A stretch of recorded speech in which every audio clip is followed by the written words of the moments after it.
Noble Phantasm. How long did you live there for? Or you just... Oh, you lived there, yeah. How long were you there for?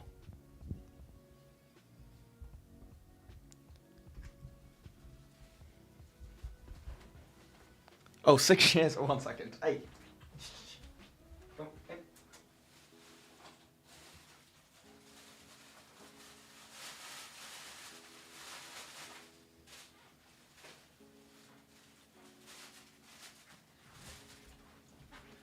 It's safe to say I went to Yellow Submarine. A lot. I went to Yellow Submarine a lot.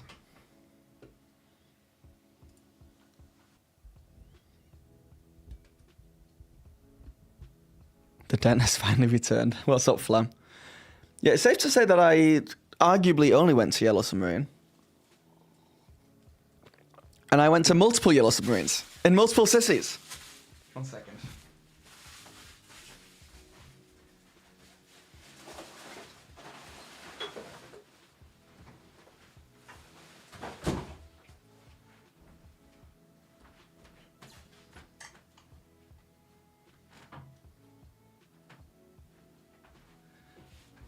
I had to make this a cat-free room. Cool Cylinder, subscribe to the channel. We subscribed for 3 months. Thank you so much, Cylinder. How's it going? Figured I would do like a Deficient Master stream.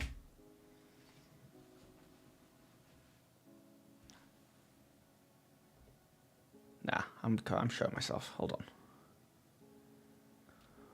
Hey, what's going on?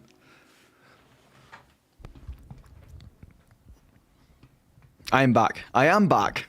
And boy, the adventures I've been on. I'm working, I filmed this morning. I want to try and make it a higher effort video of me going through everything I bought. So I've unboxed everything. I'm like, it's kind of a mess over here. But I'm excited to show you what I bought in Japan, D&D wise. I'm going to warn you. I would say like a good third of it is stuff you could probably buy anywhere. And then the other third, I don't know, I think it's pretty cool. And I got one item. That I'm like very, very proud of. I'm very impressed with. That I couldn't get anywhere else in the world. And a little bit of a crazy story too. Plus sleep because it's from Japan. Yeah. Oh, Cylinder. Japan was freaking awesome.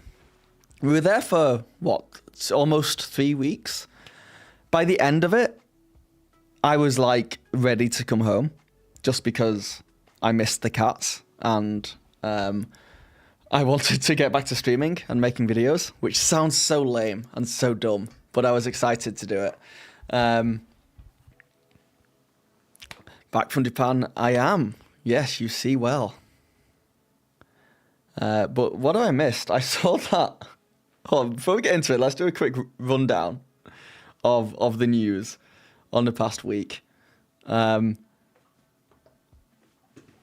me move myself over to the other side there.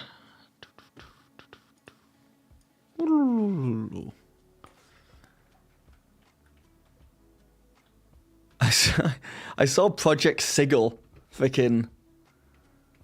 They fired 90% of the staff working on the 3D VT and have like scrapped any more development because they couldn't make it work, which sucks because I did that stream, my last stream, where I played all the way through it, and I was like, this is good. If they can figure this out, it's going to be phenomenal. But I guess they were like, hey, we can't figure it out. So there's that. Which is a bummer because people got fired. Really. But what can you do? Hasbro is a blight. Yeah, they are. They are. Sir Shade, thank you for the subscription. That was really annoying because I've seen a lot of people being like, of course it couldn't work. They don't know what they're doing. But I'm like, I played that and like, it was good. Hype train started. Ooh, already? Holy crap. Nice work, guys. Danny, thank you. Thank you for the welcome back. How's it going? I hope that other third-party people still... I know Tailspire is kind of that kind of 3D VTNT, but I've not played around with that yet. Maybe I'll do that on a stream. Because I like it. I like that kind of 3D VTT. Mostly it's for selfish reasons, honestly. I think it's a fun thing to play on stream. If I wanted to play D&D with chat, with you guys, that feels like a really fun way of doing it, you know?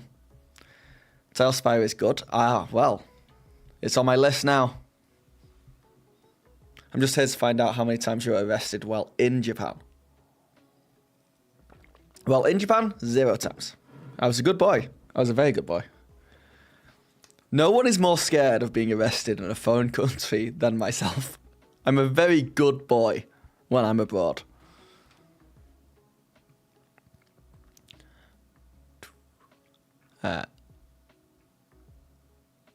So I'm just having a quick look. I don't think anything else happened really in the news while I've been gone. What were the big things? It was Project Sigil being released and then being cancelled. And then it was, I guess, the Netflix making a D&D TV show that happened before I left. And apart from that... Silence, what's going on? I think Tailspire could work, but you should find separate map builds. It takes forever to make something, but can be super detailed.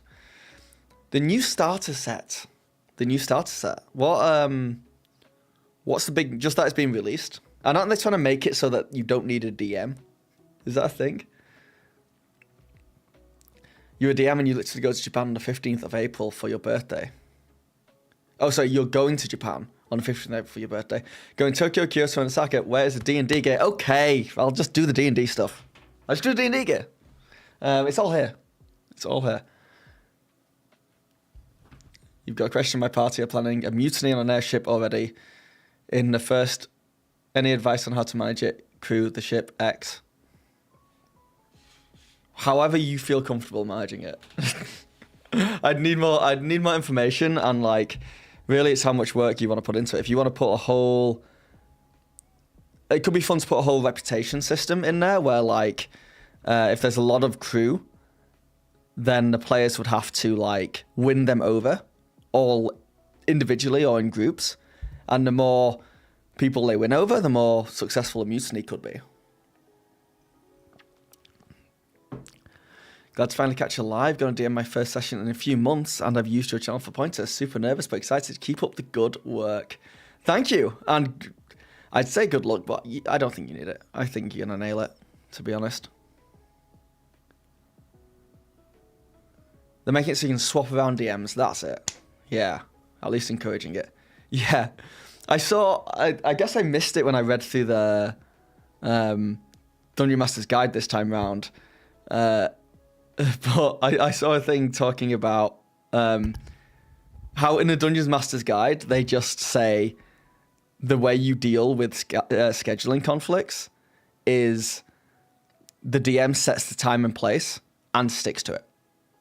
And if one or two people can't make it, they still play, no matter what. If only one person comes, they play. And that way, the people who can't come just like slowly get phased out, and you find people who want to play. It's like harsh in a way, because it's saying like, yeah, if your friends can't make it, still play without them. Like, go out of your way to play without them. And if they continually can't make it, then find friends who want to play D&D. It's like harsh, but it's true. It's so true.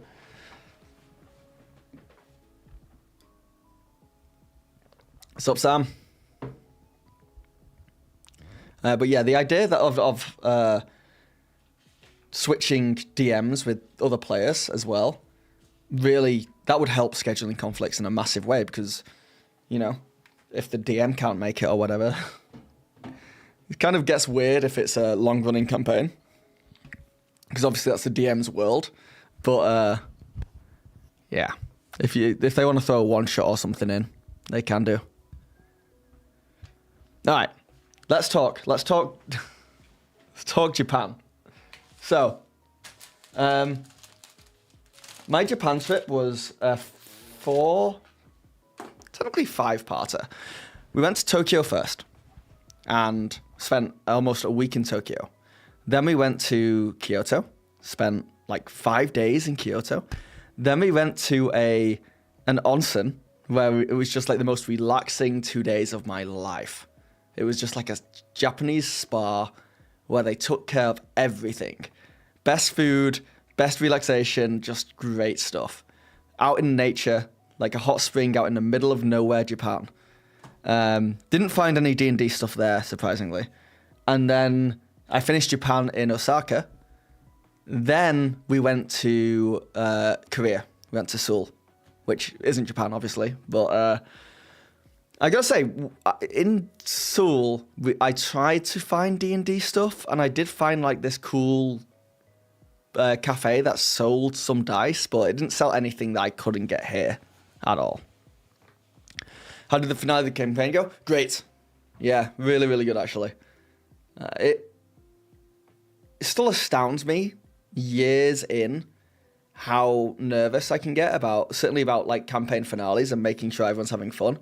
And then how quickly that nervousness and anxiety just disappears when I'm playing and how good it feels at the end of it. Like, it's like a cycle I'm never going to get out of, I don't think, of being a little bit nervous and then just like being like, what? This is great.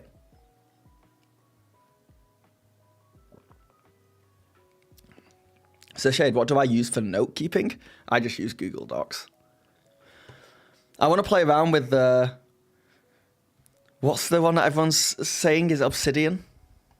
I want to play around with Obsidian. I've played around with Notion, but at the end of the day, the way I DM is very just like, I don't need insane organization. I just want to put stuff in. Did you vlog the trip? I got a bunch of footage, and this morning I filmed a much more in-depth discussion about D&D in Japan in general and my trip and what I bought. I did not vlog it no, is the answer. I did not vlog it. The trip wasn't a YouTube video trip. It was kind of my honeymoon. We had like a mini moon after we got married a few months ago. And then this was kind of like the second bit of the honeymoon. So I got some footage where I could, and I went to D&D stores when I could.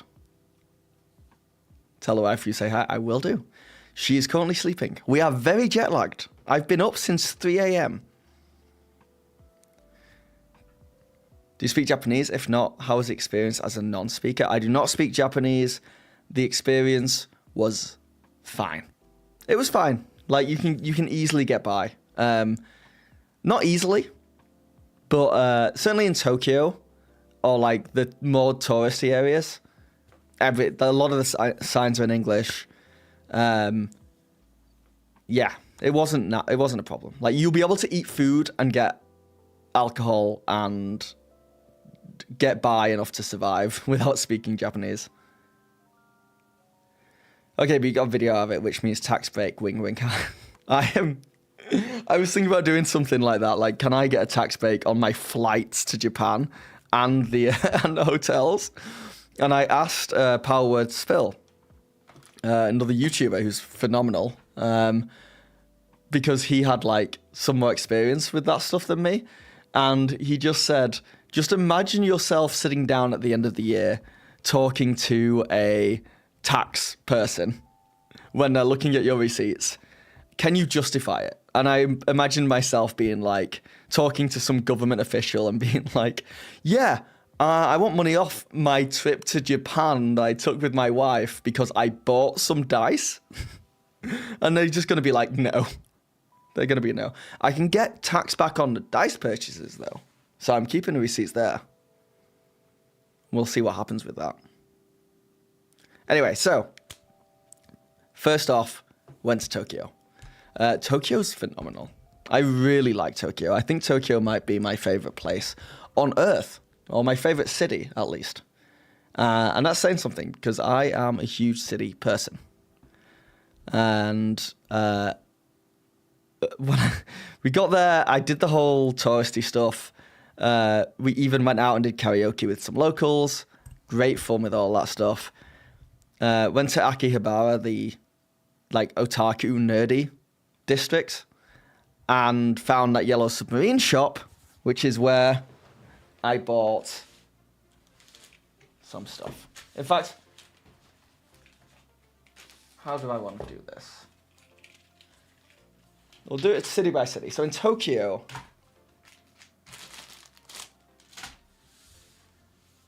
I got some loot, indeed. I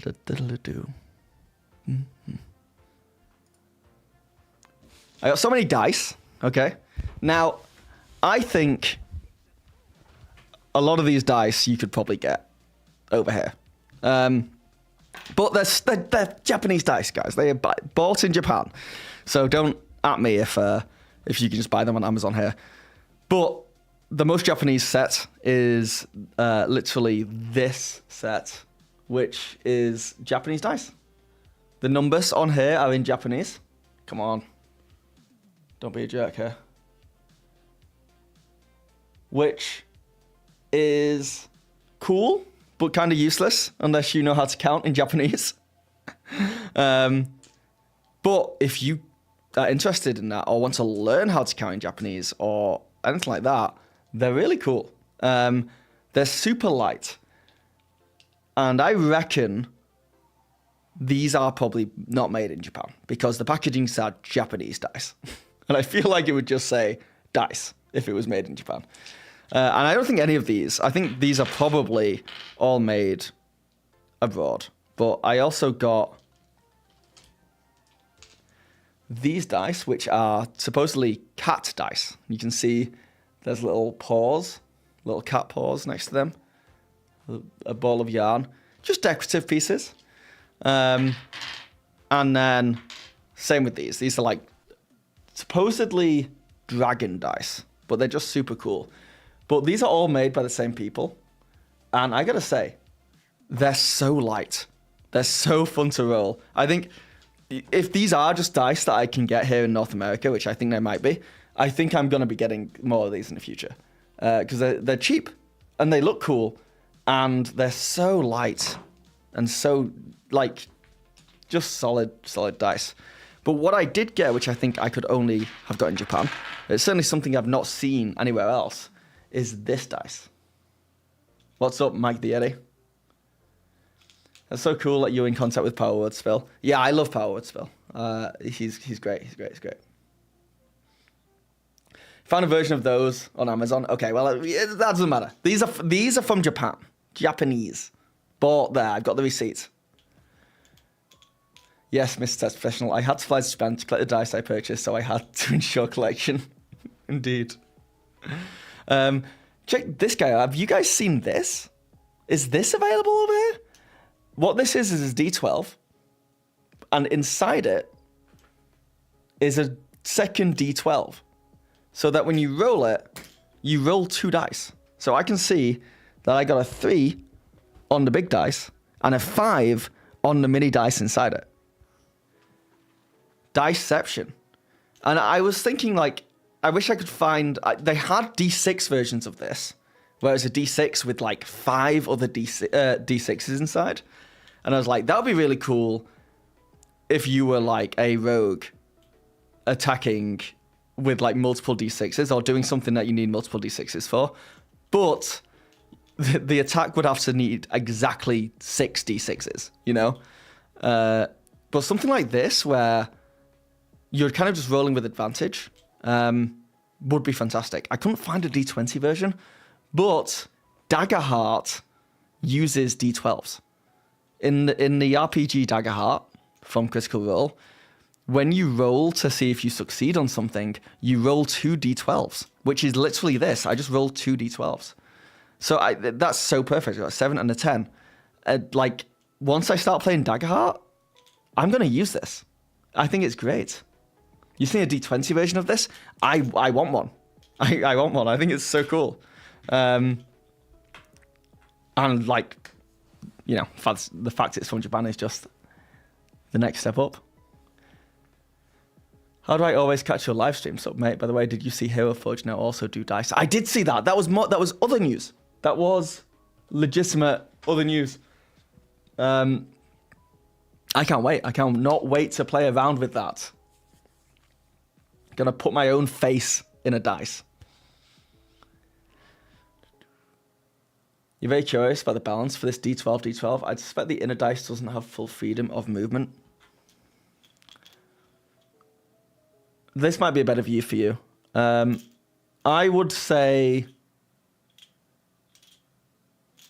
I'm happy with it, but there are people who would probably disagree with me. Like, maybe it doesn't have full freedom of movement, but the player certainly can't, like, mess with it, I don't think. I know. I like it. Don't take this away from me. Don't take this away from me. I like it. A D100 of that would be pretty cool. That would be pretty cool. Opens up Google starting to buy more Dice Goblin things. Oh, don't even... I don't know what to do at this point. To humble brag right now. Now I think I've got to the size, and I've been making a lot of dice videos recently, that companies are straight up sending me dice, which is amazing. I don't want to complain about it too much. Big fan of that. Keep sending me dice. And if they're cool, I'll make videos about it. But I have too many dice now. I do. I shouldn't have bought these from Japan. What am I going to do with all these dice? The same with minis. WizKids sent me some more minis. They're downstairs. I'll go grab them and show you in a bit. But I don't know how to be like, I want minis. I like getting stuff. But I'm going to hit a wall at some point where I'm just going to be like, hey, stop giving me stuff. I'm not there yet, but soon. You have a huge jar full of dice purely for decoration. Yeah, maybe I should get like a big glass jar that's shaped like a dice and just fill that with dice. Maybe that's the plan. Sol, oh my god, hi. I'm so glad to finally catch you live. I'm semi-new to TTRPG content and have been really into Pathfinder lately, but I saw your stuff when I was looking up GM resources and such. I just think you're really cool. Oh, stop it. Stop it, Sol. That's going to go to my head, and I'm going to become insufferable. So never compliment me. Never compliment me. It's not a good look. Would be cool to have themed dice for each spell. Put a light in the middle of all those dice in that vase. Yeah, that'd look pretty cool.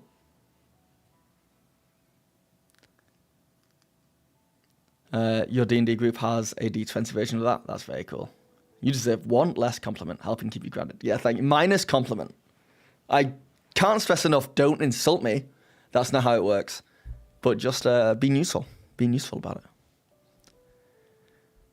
If you reach the point of too many minis or dice, you could do a small giveaway to thin the herd some. Yeah, I'm just kind of worried about giveaways in general, because I've got to, like, ship it out. I've got to ship it out, and I'm not rich. But I've thought about, like, I know, like, stuff, what is happening in my hair? I want to find, like, stuff happening in and around Toronto that is, like, D&D, like, charities almost, like, things happening for good causes, and then give my minis and dice to those things. I think that would be a good use. If there is, like, any... I don't know, like educational programs that play D&D or something. I've got to look into it. Oh, fair, I didn't think of shipping. Yeah, unless I only do it for people who live near me and will meet me somewhere to pick it up. Hoard all the minis like a dragon. That's what I'm doing. I mutually compliment you on your success. Thank you very much, Shade. Greetings from India, big fan. Hello from Toronto. Totally fair, international shipping is a pain. It wouldn't be that much of a problem, I just... budgeting right now. I wish I could just sell a dice. But that feels... But no. I like having them as well. I like having them. Good way for giveaways without having to ship stuff. Store credit, gift cards. Stores love giving out codes for just under the cost of a product, so people have to buy more. Yeah. Yeah, but that doesn't help me get rid of minis and dice. Alright. Back to what I got from Japan. Alright, so that's all the dice. A fair amount of dice, I think. 3 sets and a 2 D12 in one. I heard D&D is an obsession for inmates on death row in Texas. I've heard that a lot of prisons have D&D games going on, so that's an option. No, it's definitely an option. Right. Also in Tokyo, have any of you guys seen something like this before? You're going to be like, yeah. You're going to be like, yeah, you can get that from my local game store. Why did you go to Japan?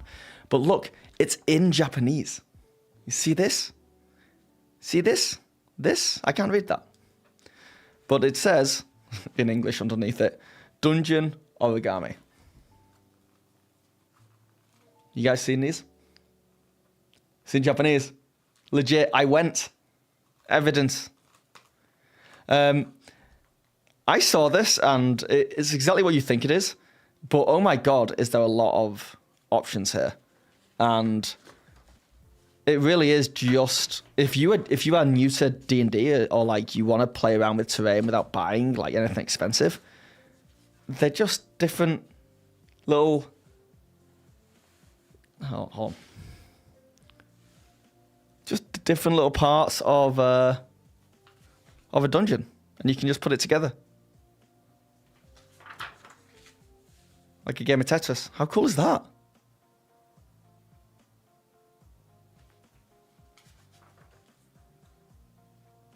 Like, honestly, I think it's so cool.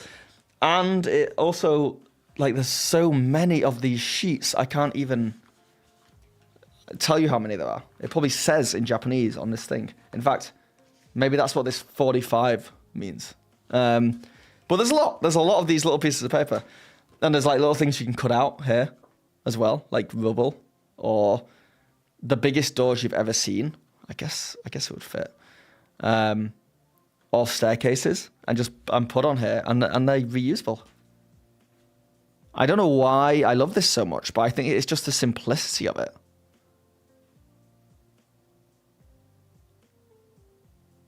My players can't go from A to B. What the heck would they do if I started folding them up? Love this Dungeon Origami. It's great. It's great. And I've not seen this. I've not seen this in North America. So this was, I count this as a good Japan find. And the interesting thing is, and when the video comes out, I'll have all the footage on there. But it really wasn't popular. Like D&D, I barely found anything there D&D related. I found a few D&D books, all in Japanese, but in like the one shop or the 2 shops I could find in Tokyo that sold D&D stuff, they had like a small section devoted to dice and things and a small section devoted to books. There were so many. They just call it TRPGs in Japan, which we should start doing. TTRPGs, what are we shortening it for? TRPGs is perfect. They had such variety of different TRPGs. I couldn't read any of them, but they all looked like anime, and they were all different. Like, looked like there were tons of different systems, And it looked like there were tons of different adventure modules for those systems. The variety was cool. I just couldn't read any of it or know what was happening. But yeah, that was like my Tokyo haul. Then in Kyoto, I went and found to the same franchise, Yellow Submarine. They had one store. It was the only place I could find that would sell TRPG stuff. Magic the Gathering stuff everywhere. Japan loves Magic the Gathering. D&D stuff or TRPG stuff, not so much. But that being said, in Kyoto, I found, what was my Kyoto grab?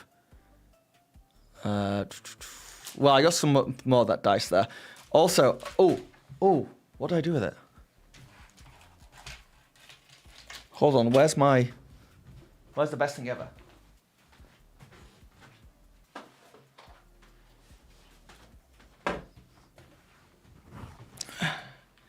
I couldn't find any minis, Mike. I looked, I couldn't find any minis. 0 minis. I know Warhammer's big over there, so if I got into like a Warhammer shop, I could find Warhammer minis. But like TRPG or D&D minis, nothing. But what I did find, that's kind of like minis, kind of, is this guy. I think this is from the same company who did the origami stuff. It is a bunch of stickers and a bunch of little dudes. So we have like weapons, potions, treasure, things like that, and we have different people. It's really, really cute, actually. So this guy, I think, looks like Link from Zelda. So I can, like, unstick him, and I can throw him on here. And I can throw this goblin bloke on this one. And I can grab my D&D origami.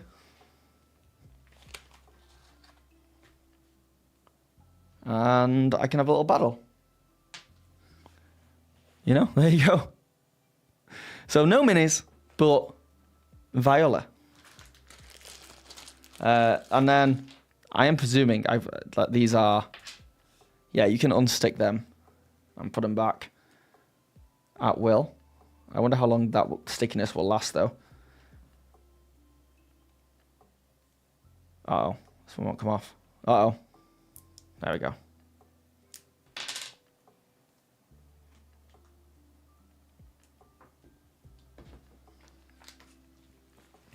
But yeah, that, like this is once again, like this, so useful. Especially for like new people who don't want to like buy a bunch of stuff, but still want to play with terrain and minis.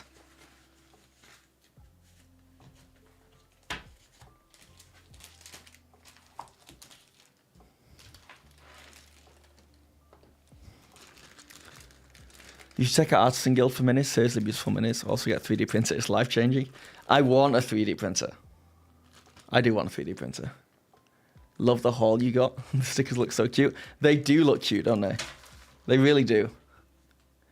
That can't be Western. This has to be Japanese made. Look at them. Look at them. Very, I don't know. Sprite.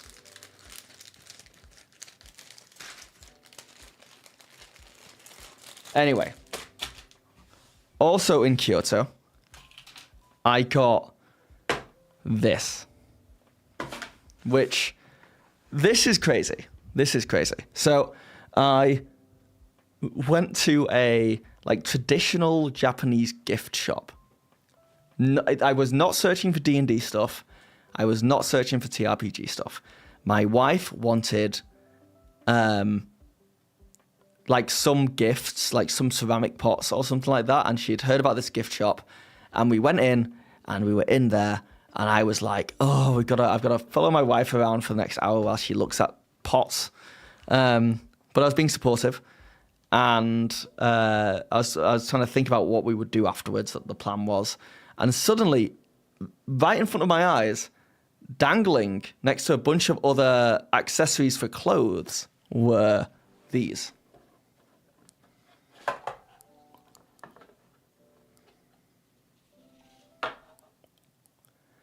Now, this is a set of D&D dice, all connected together. And I immediately saw them and I was like, what? Like, I can't find any D&D stuff in Japan except in these specialty shops. How have I stumbled upon these? There's nothing else in the shop like these, nothing D&D related.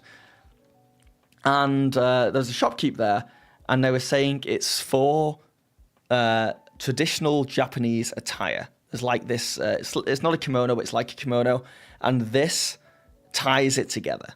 This would be like, it would just go and connect the two parts of the clothing.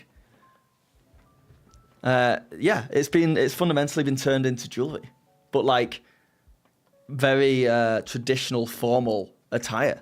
So I saw it and I was like, well, that's a sign. I got to get this. And I spent a lot of money on it. I spent a lot of money on it to say it's just some dice. But I couldn't, it was, I don't believe in fate, but it was almost fate-like. I was like, what? And I'm just, obviously I can't use it for anything. What am I going to do? Roll all the dice at the same time? It's not useful, but as a souvenir, it's so cool. And I'm probably going to hang it up in my room, like behind, probably on one of those hooks over there. So at a distance, it kind of looks weird, I must admit. Like if you don't know what that is and you just see that dangling there, but that's what I'm going to do with it. It's, I think, genuinely my favorite find. And I don't think I could ever replicate this. And it's like a one, like some Japanese craftsman made this.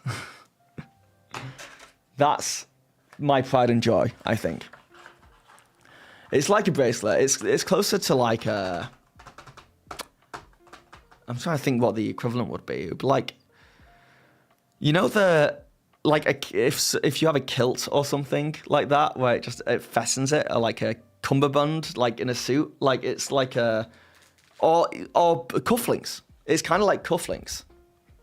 It's very cool. Should be dangled to the mic. Oh, just right here, you mean? Like hanging off? Making so much noise. I'm going to get a 3D printer, and I was hoping if I could make you minis, if you're okay with that. What, to give to me, Mike? I am not accepting any more minis. I have too many minis. I'm trying to give away minis, but I appreciate it. A geeky wallet chain. So here's the thing. That is what the person who, I got so excited about it, and I was like going to the shop clerk, I need this, and they were like, do you know what it is? And I was like, no. And they were like, why do you need it? And there was a language barrier. I was trying to explain to them, and I don't think they really knew about D&D. So it was this weird thing where I was just like, no, I need this. I need this Japanese formal attire accessory. And I don't want anything else, but I need this. And I did think like the way I use this could be kind of cultural appropriation, if it's like a really important thing over there. But the guy who I was buying it from was like, yeah, you could hang it from your bag. You could like hang it from your, you know, when we were younger and people would wear a chain around their pants, that kind of thing.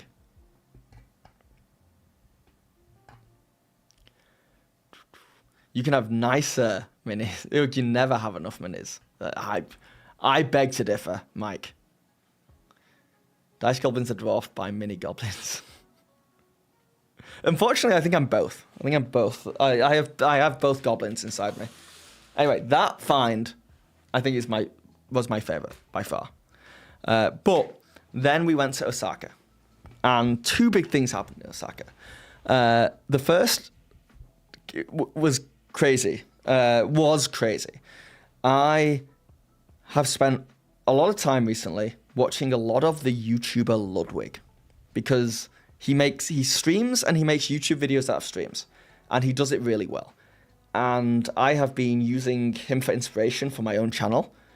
And I have been, if you look at my thumbnails, I'm like copying the guy, trying my hardest just to like get a tiny bit of the success he has got. He's just a great inspiration. YouTuber Ludwig, yes. Also, there's Michael Reeves, who I've also watched videos of for my like more higher quality videos, because I think he makes phenomenal long form videos. Both of them are huge inspirations for me. And I walk into a coffee shop in Osaka, Japan, after just like literally that morning making a thumbnail and looking at their channels for inspiration. And in this coffee shop, I look to the left. I walk in first, I order the stuff, I'm with my wife. Thank you for the follow, Fairbeard. And I look to my left and I see Ludwig and Michael Reeves behind me in this coffee shop. And I'm usually pretty cool. But because I've been like inspired by these guys lately, I freaked out. I froze. I was like, well, no way. And it wasn't so much, it was the chance of running into them in Japan, because I had no idea they were in Japan. And we order our coffee and we move to the side and we're waiting for our coffee, and I go to my wife, that's Ludwig and Michael Reeves. And my wife is like, really? I'm like, yeah. And she's like, do you want me to say hi for you? Do you want a picture? And I was like, no, be cool, be cool, be cool, be cool. And I was like, I don't want to be one of those fans. So I'm just gonna tell him I like his content, and we're gonna leave. So that's all I want to do, is tell him I like his content and we'll leave. And so I get my coffee, and they're waiting for their coffee, and that's what I do. I go to him like, hey man, love your content, it's great stuff. And he's just like, hey man, I appreciate that. Thank you for telling me that. And we go to leave, and he goes, wait, 1 second. Can I ask you guys a question? Can I film this? And we're like, sure. And then he films it. And in my mind, I'm like, oh my God, Ludwig plays D&D. I know this. He's seen my channel. He's about to talk to me about my channel. And he's going to film it. He didn't know who I was. No, no, of course he didn't. But he goes, we're biking across Japan. Do you know how long it would take to get to this next city? And we're like, nope, sorry, we don't know anything about it. And my wife is like, looks it up. And in my mind, I'm like, oh, they're cycling? That's crazy. They're not cycling. They're motorbiking. Their YouTube trip was way cooler than mine. Well, I'm in like Yellow Submarine TRPG shops looking at dice. They're motorbiking across Japan at high speeds. They're doing it without technology. They can't look at maps. They don't have phones. They can't do anything like that. And they literally were just asking us like how long to get to Nara, this other city. And my wife was like, it's an hour. No, an hour and 30 minutes by train. He was like, we can't do train. I wish I could do train.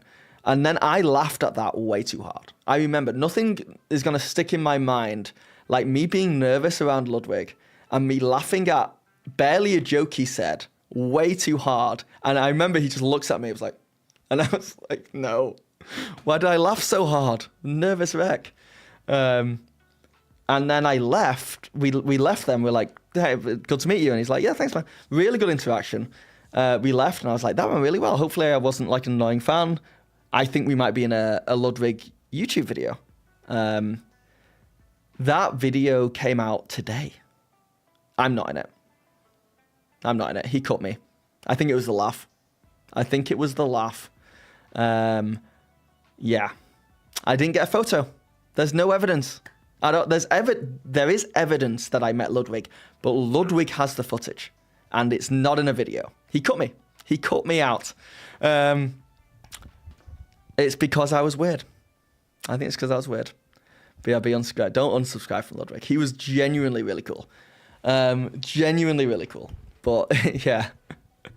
What are the chances? I think I tweeted about it on Twitter and someone was like, you rolled on a random encounter table and you got Ludwig and Michael Reeves in Japan. Like, what are the... and I was just looking at their stuff. There's just no way.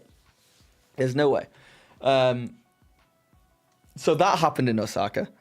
And then we went to another Yellow Submarine. Went to another TRPG shop.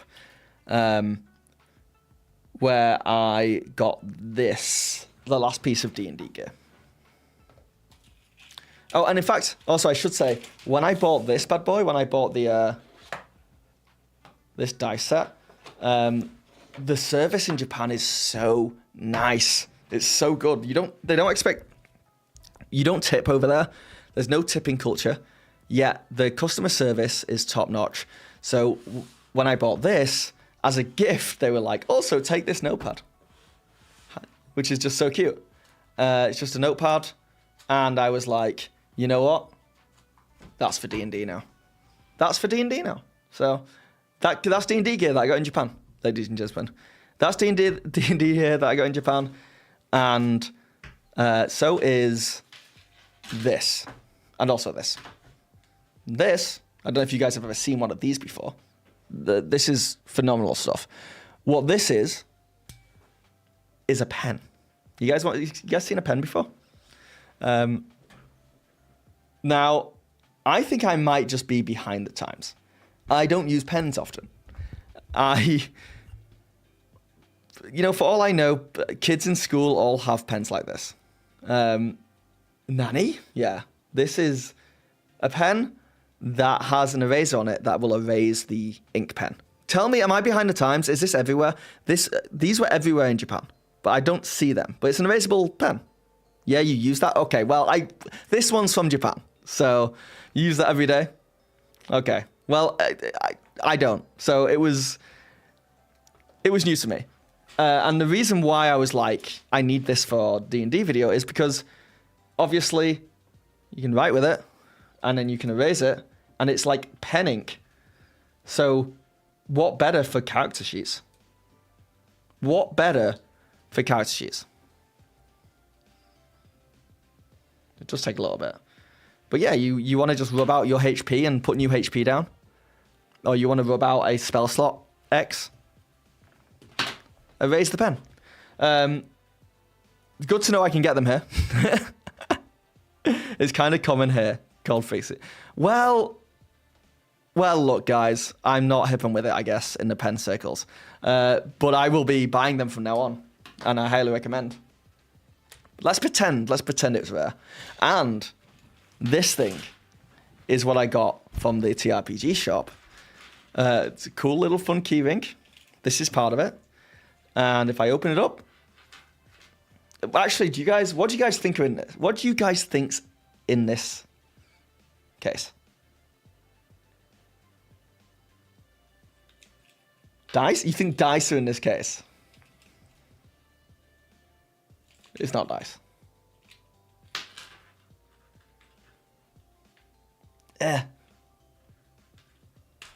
Japanese paper? already got that covered. Now, inside here, what if I told you it was a... this is what I'm presuming it is. Because I don't actually know. It was all in Japanese on the packaging. But I think it's an initiative tracker. Yeah? Yeah? Now, let me put stickers on every single one of these things, like so. Then the idea would be that I would write names on here first, but... It gave me a ton of stickers, like I'm going to be using more stickers, but they don't realize I have an erasable pen. So...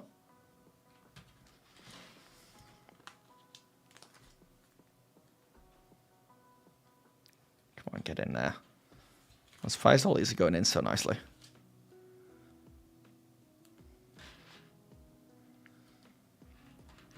So yeah, this is how I think I'm going to use them.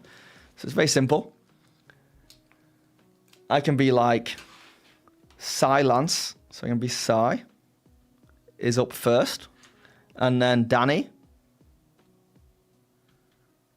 is next, and then Fairy Tales for Unwanted is next.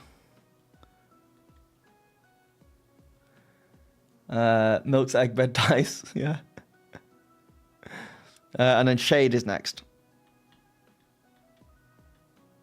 So I got my initiative tracker here, and then every time someone has a go, I go chunk. Size bin.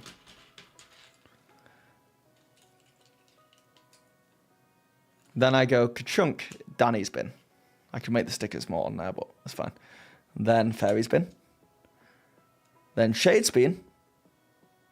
And then I guess I would just restart from the top and go back the other way. Like that. And it's a great way to just keep track of initiative. I think that's what it's for. But I don't know for sure. I don't know for sure. But that's what I would use it for. Wow, guys, look at this magical pen that you definitely can only get in Japan.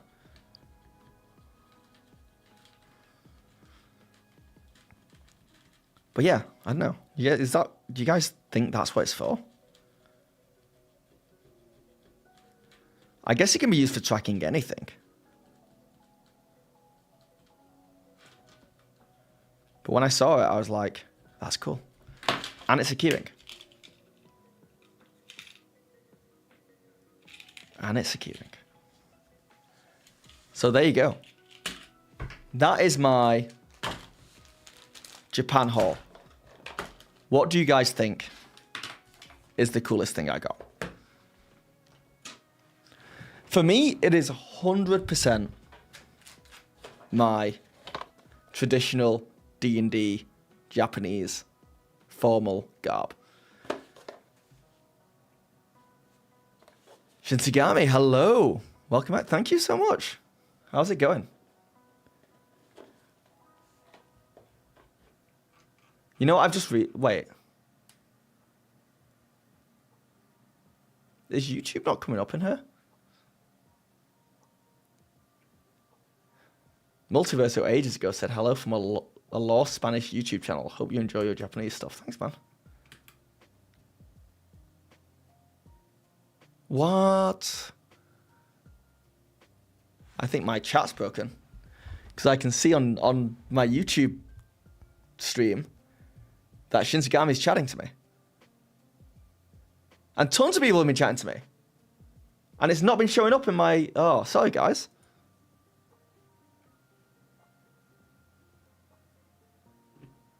No YouTube broadcasts are currently going out.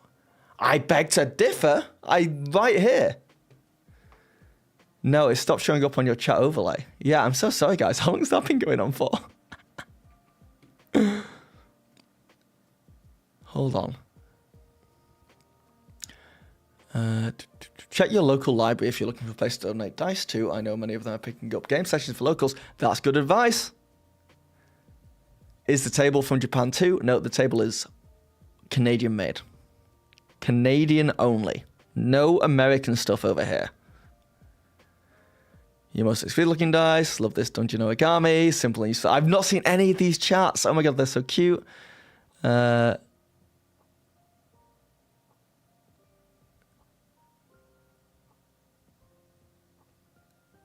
Give them to me.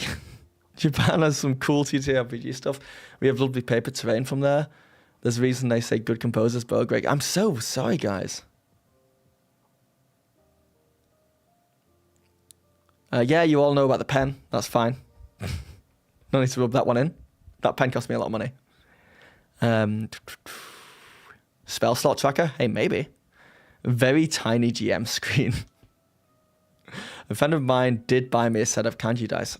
I do know basic Japanese, and honestly, did actually help me read the kanji a lot quicker, though numbers are rarely written in kanji. Yeah. That's kind of, I think I've got that dice. When you go around the table and ask if your player's made the save, you can just slide over. True. You think you're going to Akihabara? I mean, do it. The paper towels.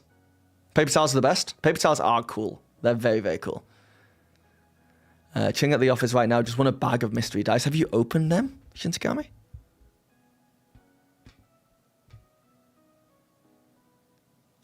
Guess I found it unessentially. Yeah. I don't really know how to fix that. Which sucks. For now, I just have to keep my eye on both. On both streams. It's all falling apart.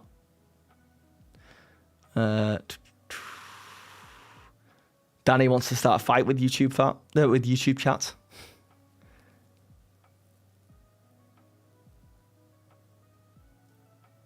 Oh, you found that thing on Amazon? Oh.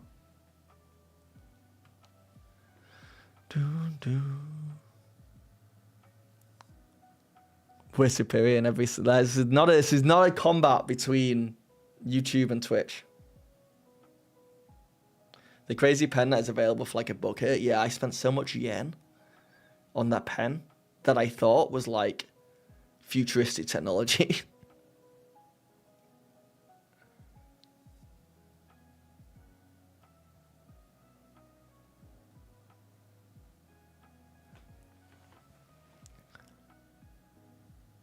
I just saw the thumbnail for this stream and I can see the Ludwig peeking through. Yeah, I made two thumbnails and they're both insane.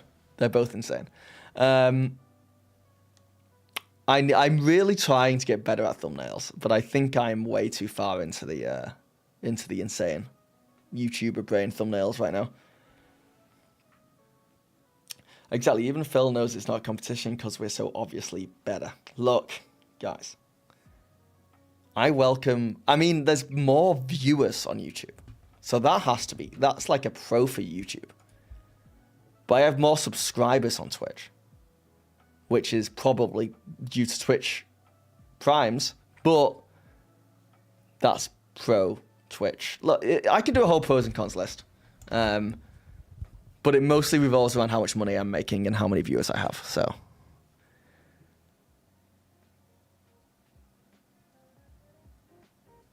I would have thought the small ant video method would work for me. What's the small ant video method? VODs of a topic with chat, clips for YouTube from stream, and then a YouTube video summarizing. Okay, I'll have to check him out. I mean, I've seen his videos, but I didn't realize he had like a method.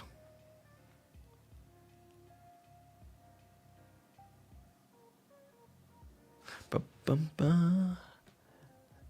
I'm trying to fix my chat. I'm trying to fix it. This is too much.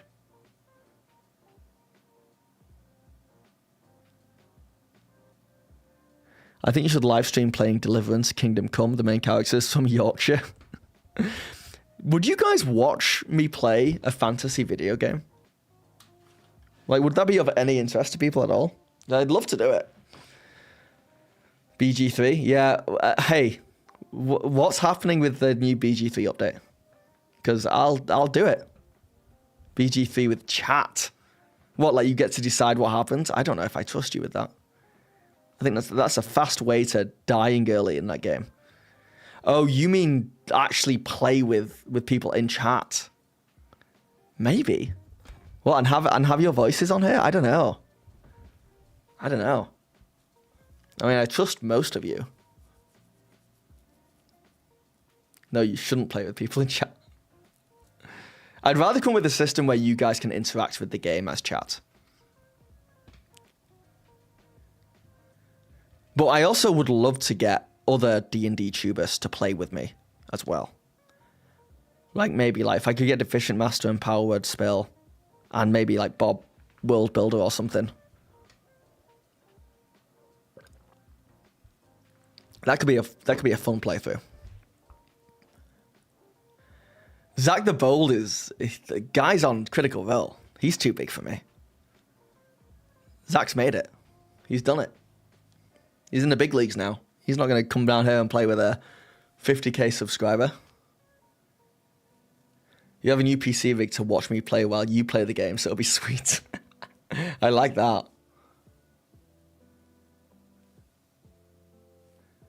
I'll send him an email for you. Like, just his public email, don't... It's like you going up to a girl for me as my wingman and just being like, yeah, my friend, you know, wants to talk to you. It's not a good look. Don't send an email. Don't send an email from me. No, not if you don't know the guy. Hey, this other guy I know wants to play video games with you on stream. Please respond Y/N. Y/N. Why can't I talk?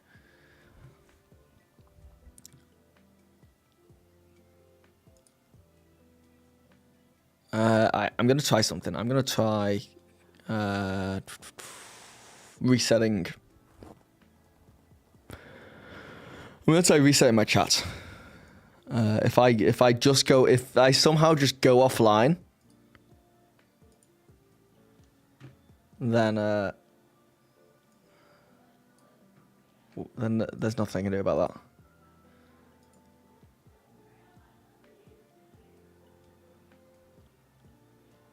Yeah, I'm gonna try and fix it. 2 seconds.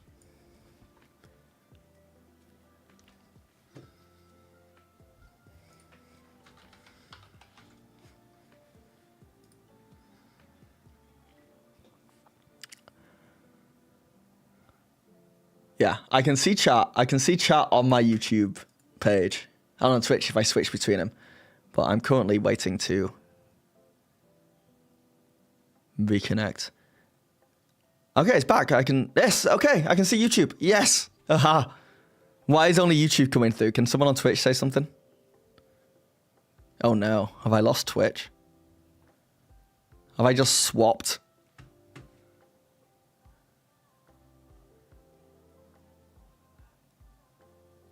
I lost Twitch. Twitch are chatting. And they're not... Wow, how does that make any sense? I just turned it off and on again. Oh, man. Okay.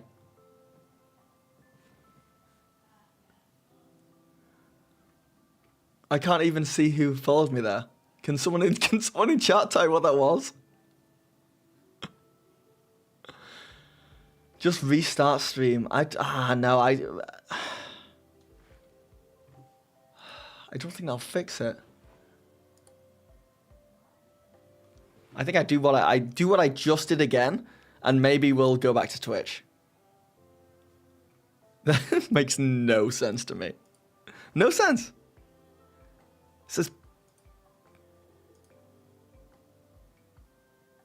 It says partially connected on my thing. Right, I'm gone again. I'm gone again. No one's chatting.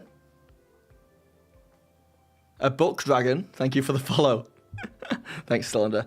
And then...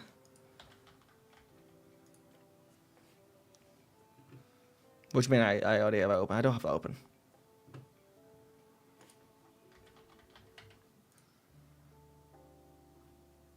Open?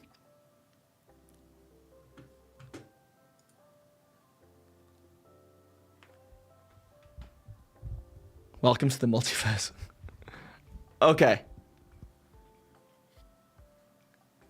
Okay, we are back, but I think it's just YouTube again. I think we have to live with this now.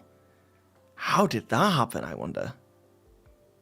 That sucks. That sucks. We were like fine. It was fine.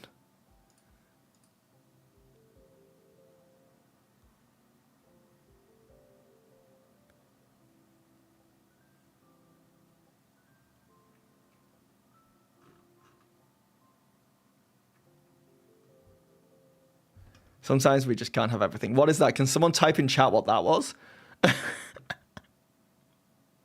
People follow? Thank you for the follow, whoever that was. If you follow me on Twitch, you have to type in chat that you followed me.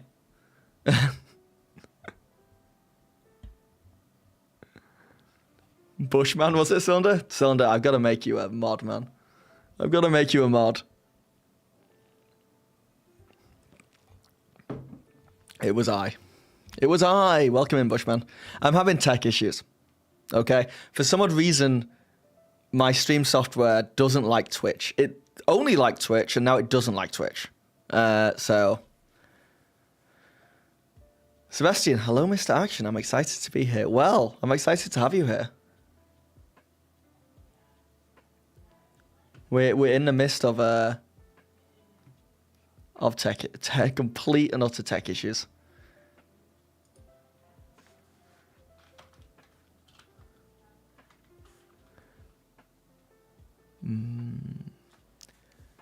Mod. What can you do if I make you mod, Cool Cylinder? Right, I'm gonna give it you. I will taketh away if necessary. Does this work? You a mod now? Okay, you're a mod. Can you please get Twitch chat back on my screen? Yeah, I'm excited, Shinsei. I'm excited to see what dice you get. Fairy Tales Mom wanted switching over to the YouTubes. Well, welcome over to the YouTubes. People are just desperate to be on screen. Not how that works. Okay, who wants to be a mod? Who can fix this for me? No, I think unfortunately it may be a full stream reset, and if I restart stream, I'll lose all my YouTube viewers who found me from recommended stuff. They're not going to come back and hunt me down.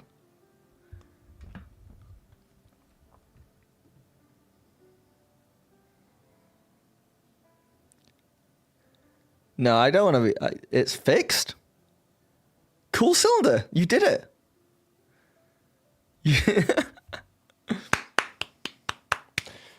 Congratulations. Anyway, I'm going to end the stream. We've done everything we came to talk about. No, I'll stay on for a bit longer. I'll stay on for a bit longer. That was... Wow, my hair is... Oh, this haircut, by the way, guys. This, I mean, I've not styled it well, but this is a Korean haircut. I got my haircut in Seoul, and it was the best haircut I've ever had as an experience. My wife wanted to get a haircut at this place she had heard about, like this prestigious salon, and she booked me in, and I was like, okay, I'll get a haircut where you're getting a haircut. And I went in there. It was a multiple floor salon, and my wife was getting a haircut on the top floor, and they said, I have to go downstairs a floor. I went downstairs, and I got, like, sat at the place where I was getting my haircut with the mirror. I got offered coffee, some chocolates, some sweets, all included in the price. I said yes to all of them, and then... they washed my hair. It was like the nicest hair washing massage I've ever had. And then they went and sat me back down on the chair. And this is something that might happen everywhere, and I'm just not in the know.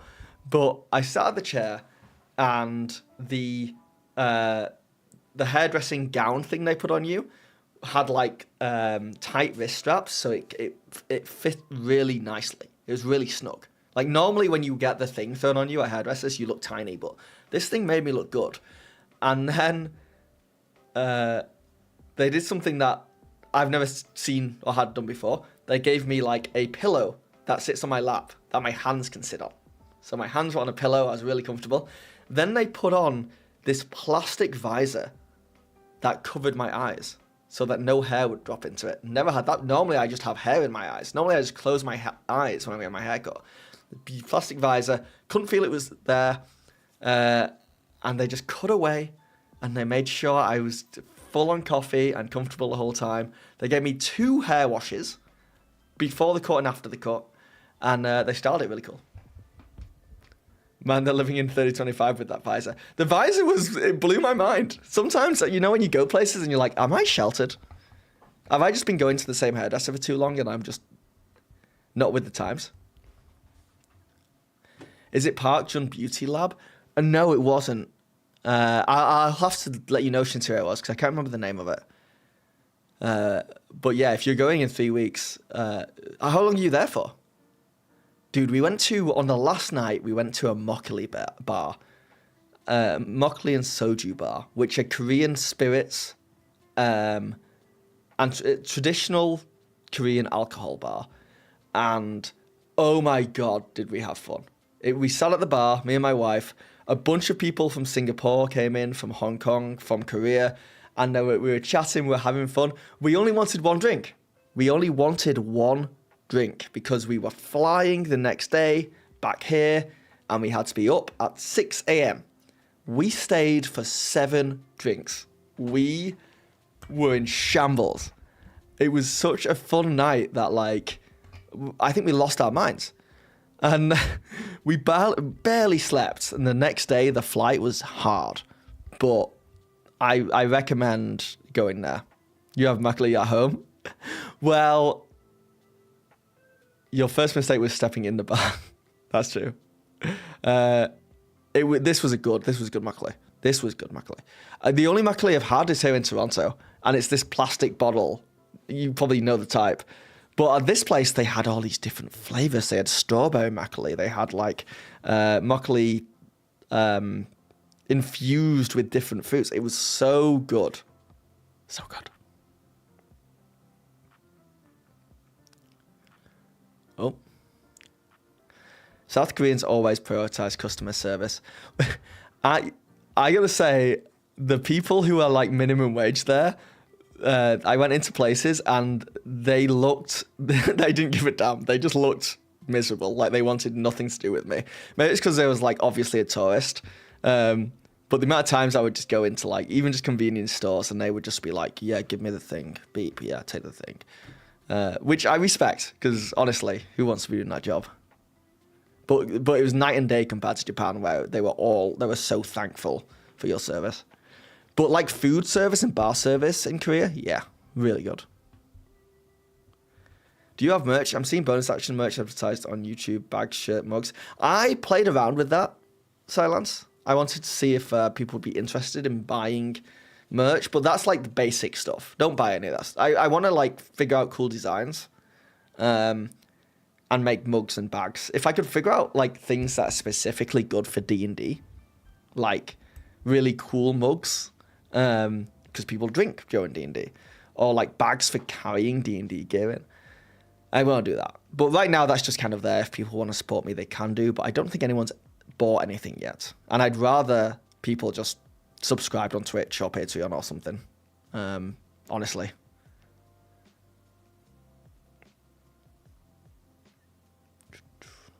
You're there for 2 weeks, 10 days in Busan and 4 in Seoul. Oh, man. That'll be good. Drinking culture in South Korea is just different. Yeah. Yeah. They know how to have fun. That was a Sunday night as well, by the way. It was Sunday night that they got me wasted.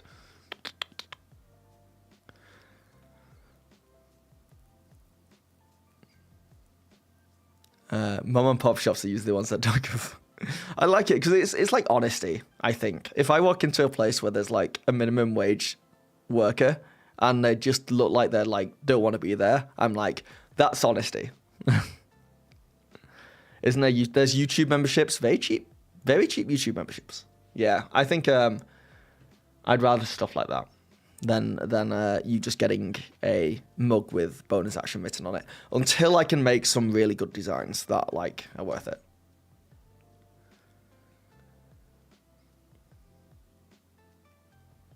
The department stores and the mega... Yes, the cosmetics. The cosmetics in Seoul, the cosmetic stores are crazy. They're wild. They're like... Then the future. Next level. You're going to Manchester in May. City centre. Where would you recommend for RPG shops to visit? Sounds... The only one I know of, because I wasn't actually into TTRPGs when I lived in Manchester, which was, at this point, well over 10 years ago. But they've got a Forbidden Planet, which is pretty good. They've got some cool nerdy bars, like Fab Cafe, like video game bars as well, that are worth checking out. And last time we went to Manchester, the one thing that I found really cool... were cocktail bars. If you're into that. Me and my wife love cocktail bars, like speakeasies, and there's some really cool ones in Manchester. And speaking of that, in Japan, man, the cocktails in Japan were next level. Just followed you on Twitter. Did you know Matt Mercer also follows you? I did. Yeah, I've got Mercer on there. Can't get him anywhere else. He followed me after I posted. Well, I did that. I did an interview with him. Oh, let me turn this camera off, actually. We're not using it anymore. I interviewed Matt Mercer and Marisha Ray, and after that, he followed me and he posted the video on his Twitter, and that video got 160,000 views like that. The power that man wields to just give a video views was wild. Wild. Like, I've never seen a video grow on my channel like that. He just typed, check out this video, and then they just went, badoof. Which is crazy. Cap Rose, how late? You're pretty late. I won't lie to you. We're done. We're just chatting now. He knows you exist, though. He does know I exist. He does now. Oh my god, Matt Mercer followed you? Yes, he does. He does. And thank you for following me on Twitter, by the way. I have, like, no following on Twitter. I want to. I don't like Twitter for many reasons. But I like the reach it has for stuff like streaming and posting videos and stuff. So I'm kind of in a weird thing. But if you guys want to follow me on Twitter, you can do. Cat the Mao, hello. Speak of the devil. The wife is here. It's a work meetup, so if I join after and you've been sacked, what? What are you talking about?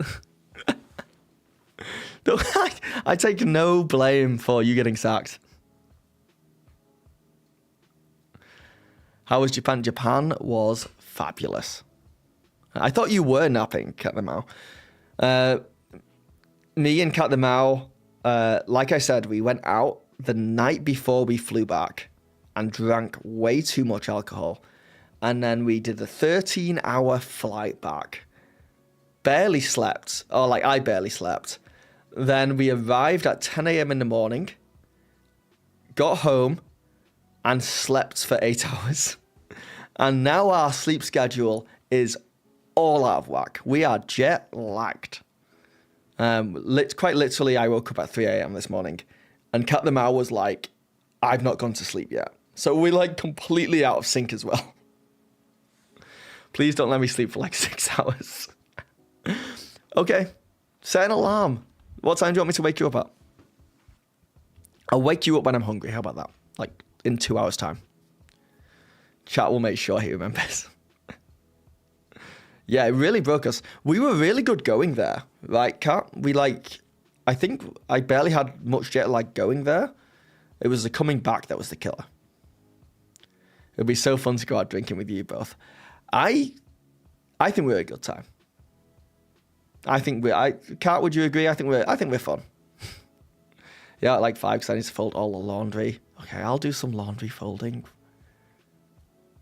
Yeah, Justin, that was easy. Yeah, it really was coming back. But we did it we didn't help ourselves. We could have done better there.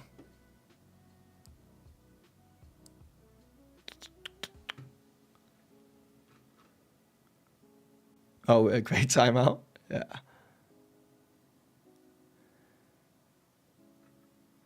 Wait. Tool Cylinder, I don't like Twitter, so I don't have it. You can't follow. That is fair. That is fair enough. I don't like Twitter either. But Matt Mercer follows me on Twitter, so I kind of want to use it. Someone make sure to at bonus action on Twitter every day with different dent pics. Don't do that to me.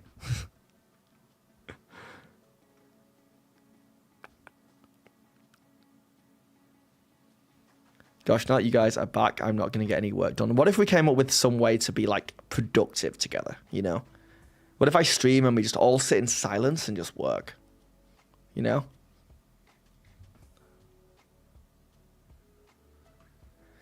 Fully agree with that. Hit me up next time you're in Nashville and we'll get some drinks and roll some dice. That sounds awesome.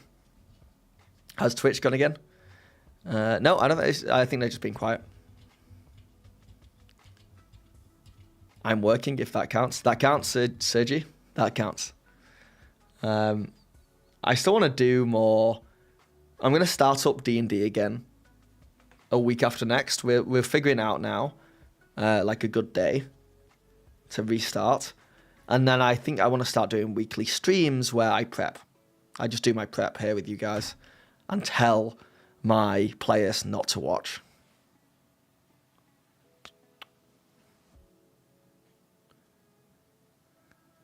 Chat helping with session prep was fun. Yeah. I mean, I'm fundamentally making you guys do it for me, is what happens, which is nice.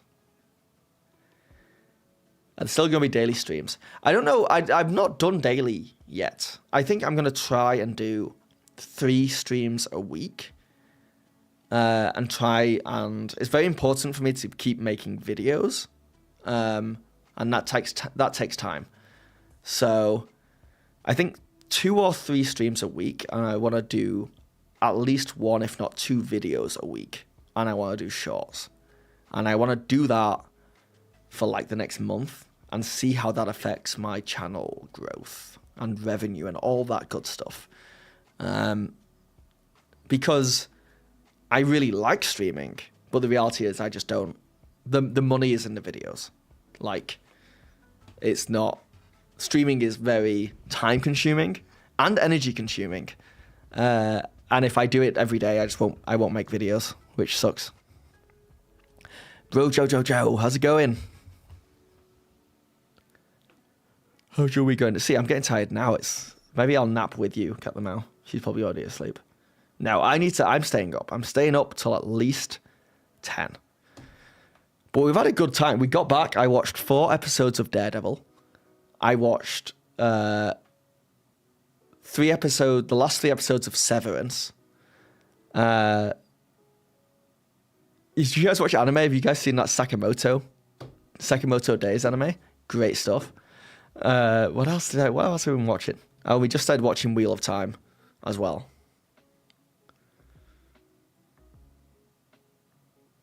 Yeah, cut them out. Go to sleep. Go to sleep. I'll make sure you won't nap past 5.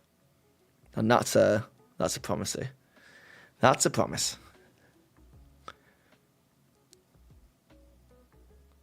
You're rewatching Stranger Things. When's the new series coming out? I'm mostly excited because everybody says that when Stranger Things comes out, all the D&D YouTube channels get a boost in viewership, which I just kind of don't believe. But I want to see. I also want a boost in viewership, but I just want to see it happen because it's so weird to me that one show can have such, like, an effect on a niche. Good night, Cat the Mouse. No, Wheel of Time. I heard it's horrible if you've read the books. I've not read the books. And the first season of Wheel of Time is not good fantasy TV. It's not good fantasy TV. The second season, like the first season was like a 5 or 6 out of 10 for me.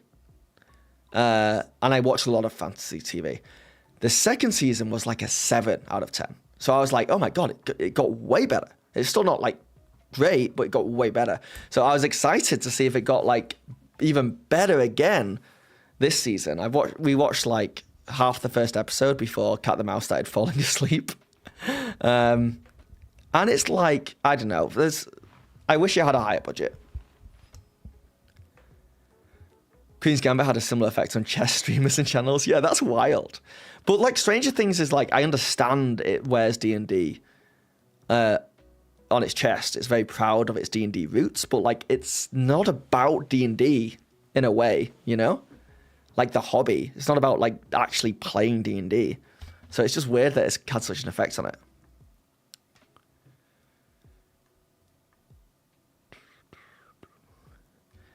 Millie was a child in the first season. Now she's married and the last season isn't even out. Yeah. How many years has it been for Stranger Things now? Do you know any budget alternatives to Hero Forge? No. Does anyone in chat know any cheaper Hero Forge? And don't say buy a 3D printer.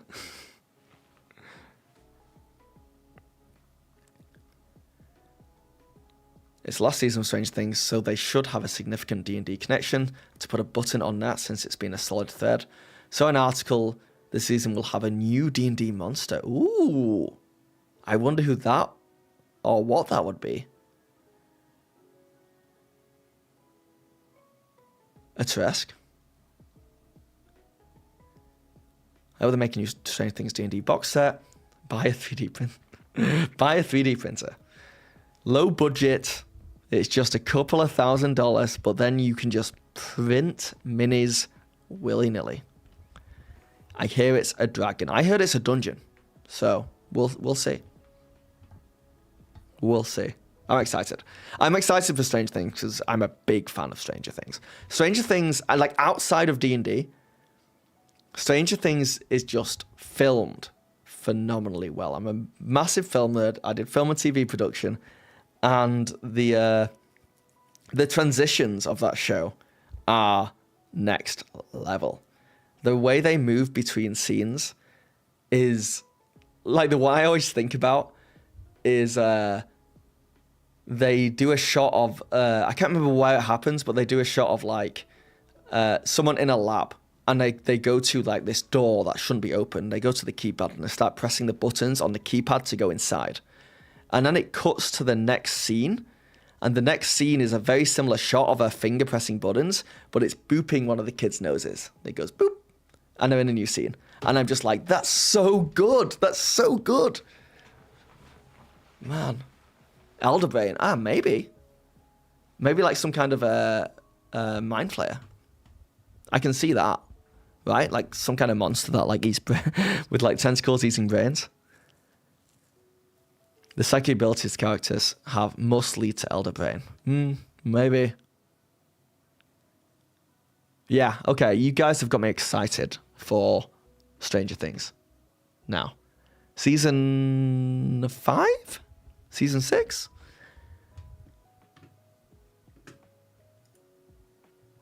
I don't actually know. Hold on. Stranger Things season 5. So season 5 is the one that's coming out. Do we have a release date?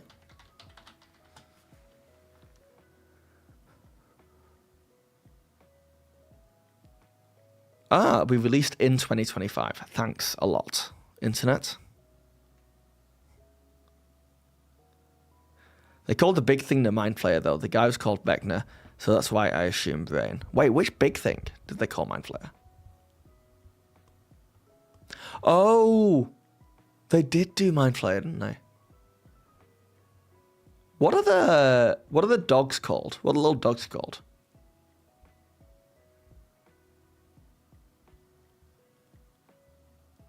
What are the dogs called? Demidog. Demigorgons are the two-legged dudes, right? The bigger ones. Demigorgons and demidogs. Right, okay. Fair. Okay. What else do we watch? I feel like there's some good... We've had a really good time with TV recently. Severance is great. I'm enjoying Daredevil. I feel like I just finished... Wait, what did we finish?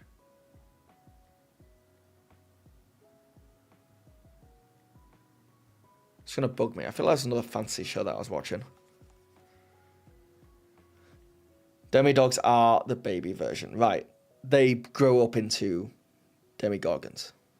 Right. I just know they have the faces. They go blah. Yes. A lot of time for that. Adolescences. That's what I've been watching. It's not fancy at all. That's not the one about the kid who murdered someone, is it? I'm binging Lost and forgot how good it was. Channel O Bunnies. Dude, what season are you on Lost? Well, my wife hadn't seen Lost, so I showed her Lost, and I rewatched Lost a few months ago. And my God, is that a ride. And it holds up. It looks like it just came out. Yellow Jackets kind of reminds me of Lost. I've seen the first season of Yellow Jackets, Cool Cylinder. Also very, very good. Halfway through 5 now. Oh, so you're like deep into it. You're very deep into it. I could talk about Lost for days. It's so good. Also, you can tell so much that like there was a lot of production issues in the background, and that they didn't know what they were kind of doing with how long they had. Yet it was still so good. Freaking love Lost, man. Season 3 of Yellow Jackets is coming out every Friday right now. Is it still as good as season 1? Because I heard season 2 was still good, but not as good as season 1.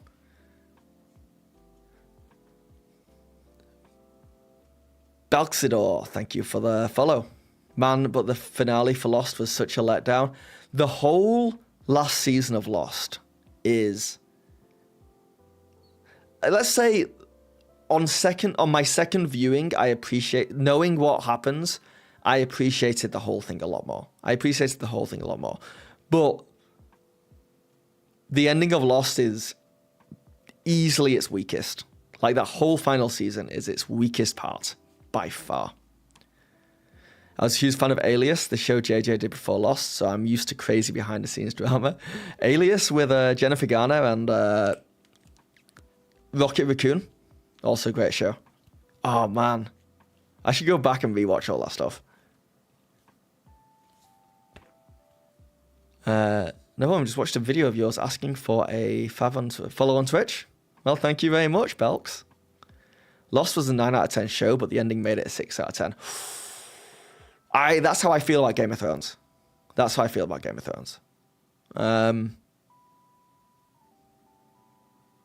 Yeah. The last season made me regret wasting so much time on the series. Oh no, but the journey. It's the journey. Well, fair enough. I do understand those complaints.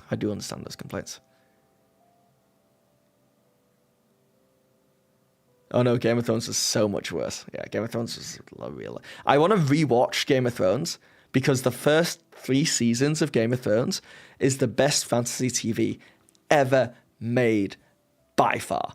But I can't bring myself to rewatch them because I know that the last 2 seasons of Game of Thrones is some of the worst fantasy TV ever made. You felt betrayed by the Game of Thrones ending. Though the worst part about the Game of Thrones stuff is that it was very blatantly obvious in the last 2 seasons that the actors were all making $1 million an episode. The writers, the producers were rich beyond belief, and they didn't care anymore. And you could see that because they just had coffee cups in shots. I worked in the TV industry. Do you know how hard it is to get a coffee cup in a shot of a show that big? It's hard. Do you know how many people watch it over and over and over and over again to make sure it's good? Tons of people whose job it was to catch coffee cups in just on set that day. They had people looking at the camera. They had people going, it's insane. They did not care. And then they had teleporting dragons and teleporting people, and nothing made sense anymore. And the acting went downhill and the writing went downhill. And it was just, I've never seen a TV show just be like, we're just going to pump out the last 2 seasons and make millions of dollars. And then we're just going to walk away. And then we're going to go and take 2 years off and then make what's it called? The 3 Body Problem, which is going to be the worst sci-fi TV show ever on Netflix. And we're just going to laugh our way to the bank. Anyway, that's my opinion.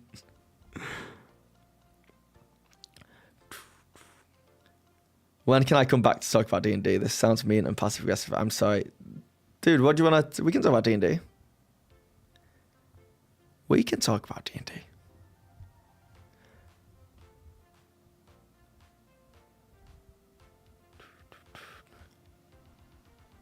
Have you seen a shot of the truck? There was a truck in the background of Game of Thrones. I haven't seen that, but man, I believe it. They just gave up, yeah. It made you hate TV for about a year. Yeah, I don't know if GRM is going to survive long enough to write the ending. Yeah, I mean, I never read the books. So, I mean, let's hope he does. But But at this point, like, surely the fact that it's not finished yet, that's a choice, right? That's got to be a choice. He could finish it. But what can you do? What can you do?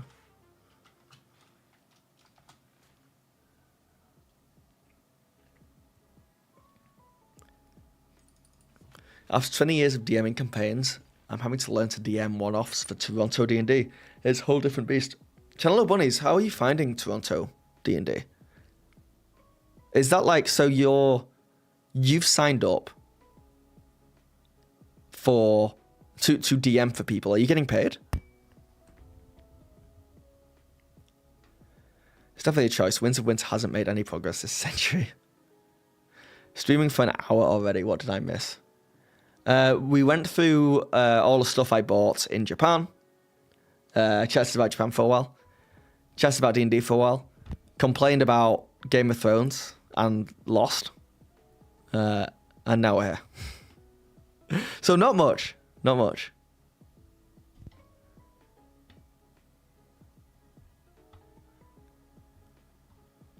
Yes, I got a Japanese pen, which I was really excited about.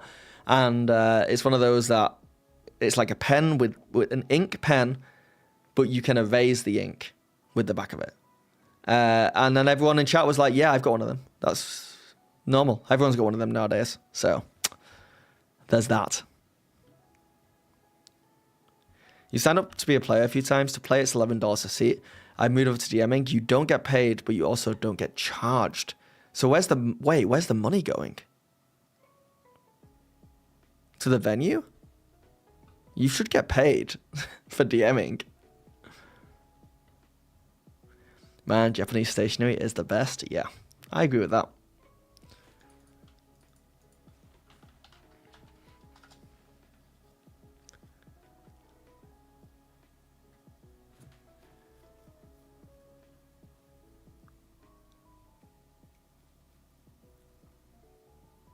Sorry, I'm just looking at like TTRPG and D&D news to see if there's anything happening in the world. But there's not. Oh, Critical Role are bringing out a video game, right? Do we know anything more about that? Critical Role.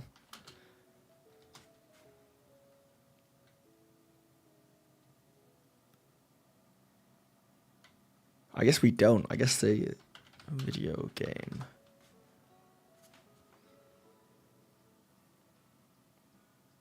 Any day now, Critical Role CEO on when their Exandria video game will be announced. What kind of video game is that going to be? You think that's going to be like a fully fleshed out, like PC Baldur's Gate style game, or do you think it's going to be like a mobile game?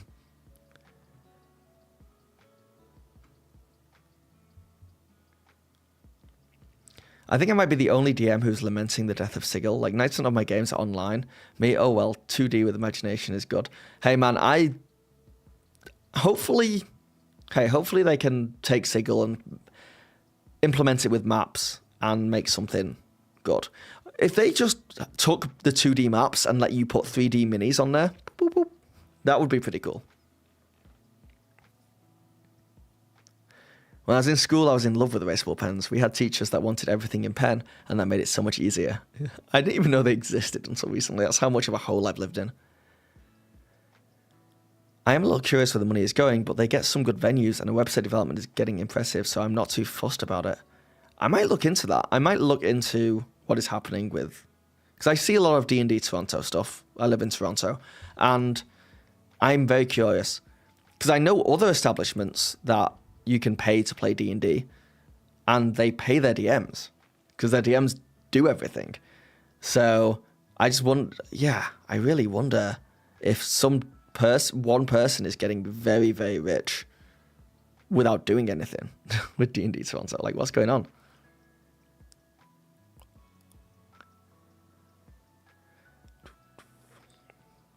You see the post I dropped in Discord about Sigil getting canned already? Yeah, I heard about Sigil. It's a shame. It is a shame.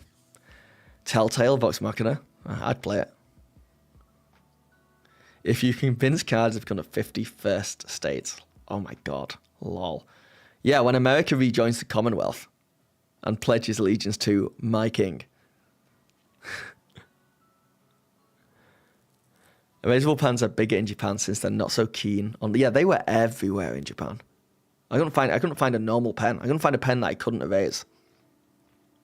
Though apparently there's a big problem with them, and that is that they cannot be used on contracts or any legal documentation because you can just erase it. So there is an issue with them.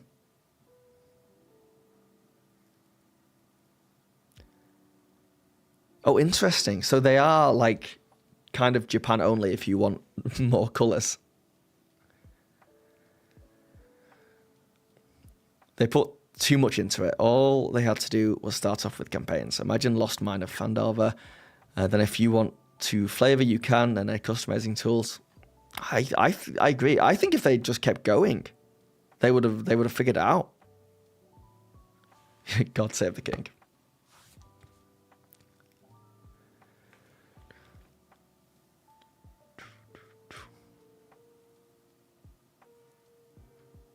Did you ever watch The Lord of the Rings, The War? I did not. Well, I heard it wasn't great.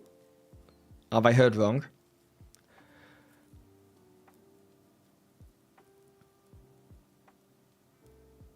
Often the pressure is enough to know if there was a signing of paper or not. Okay. Fair. Bag of dice has been opened. I need a minute to research. Because, oh my God, there is some lore on some of these dice. What kind of bag is it, Shinty? Is there a make on there? I'll Google it.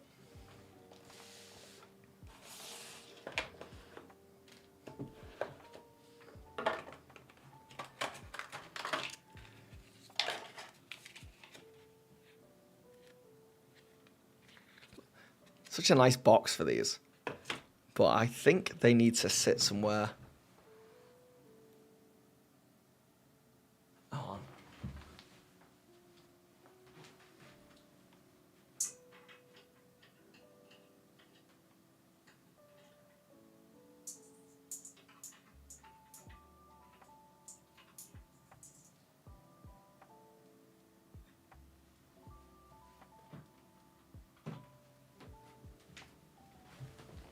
As long as that doesn't look like a sex toy or something back there, I think we're okay.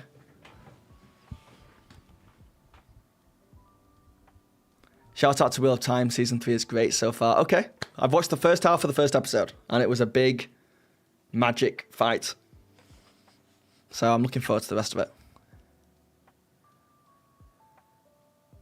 It's a scuffed bag of random dice put together. Oh.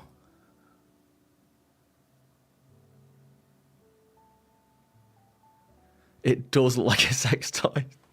Well, sure. You have a crystal blue one from 2000 Gen Con worth it. Okay, I'm kicking. I'll move him.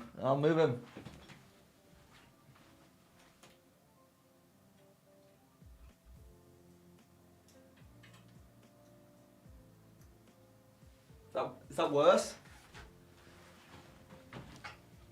I think that's better, right? That's better. It's going to be better. I've got some pretty cool stuff up there, actually, to be honest.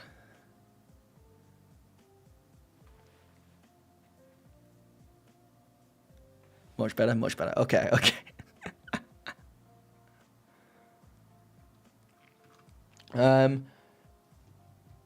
So, I got sent a bunch of really nice dice. Some really nice dice. Hold on, actually, let me. From a company called Dice Nest. And tomorrow on stream, pretty sure tomorrow, I'm going to open them all up with you guys and we're going to take a look. If you're going to flirt at least false persuasion first. I wouldn't mind, but it's gently swaying over there.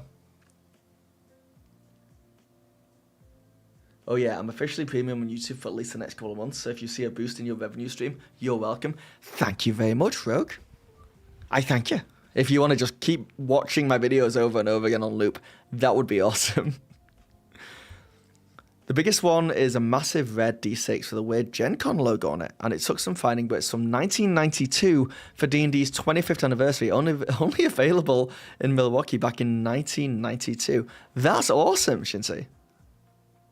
It's very rare.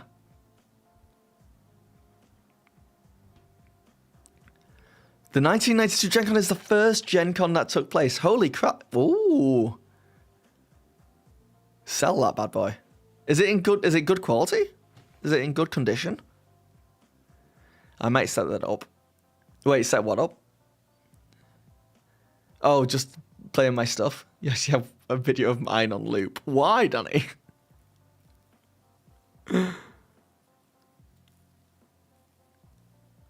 It's in pristine condition. What? That's so cool, man. If you get a chance, I would love to see a photo of that on Discord. But no pressure. Cat Pros, why do you have my videos playing on loop? Oh my god, you guys are single-handedly paying rent. And it's older than us.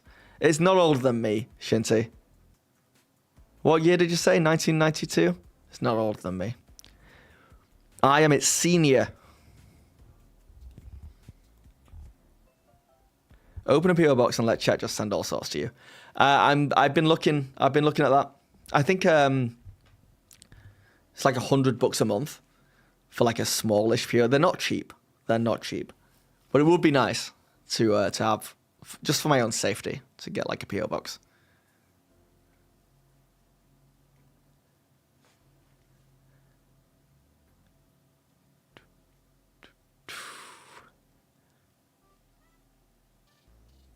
I can send it right now. No, you keep that. Oh, yeah, send a photo. Yeah. Send a photo.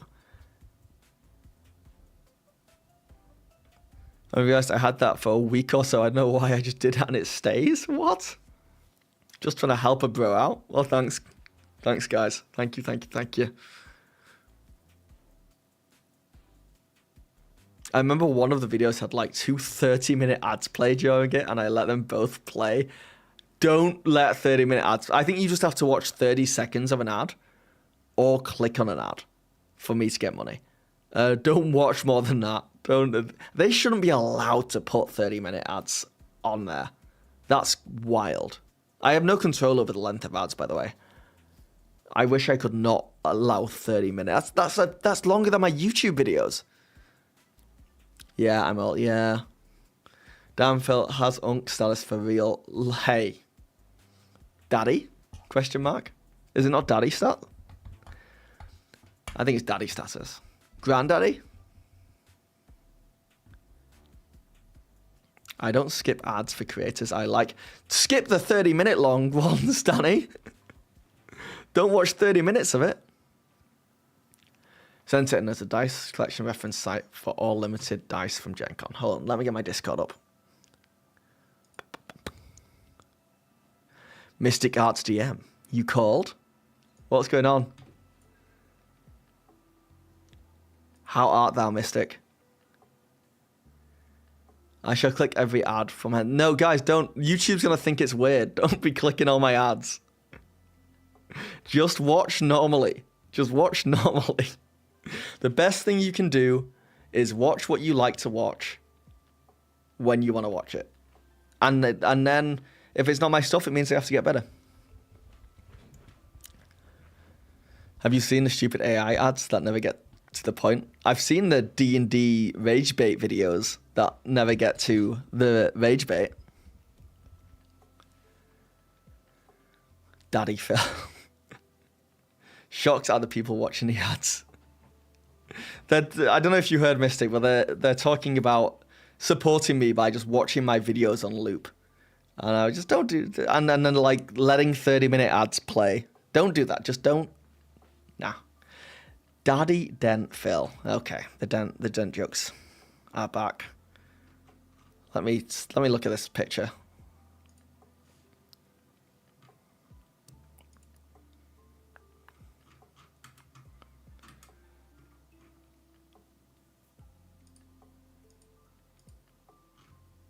Wait, where did you send it?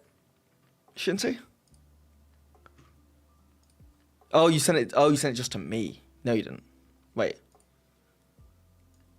Yes, you did. Yeah, you did. Oh.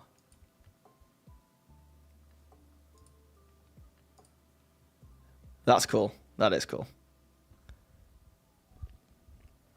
Can I show this? Can I show this image, Shinty, on screen? Leon, how's it going? Of course. I'm not showing it. It's just like it's your profile pics on there. So I just want to make sure you're okay with that. All right, 2 seconds.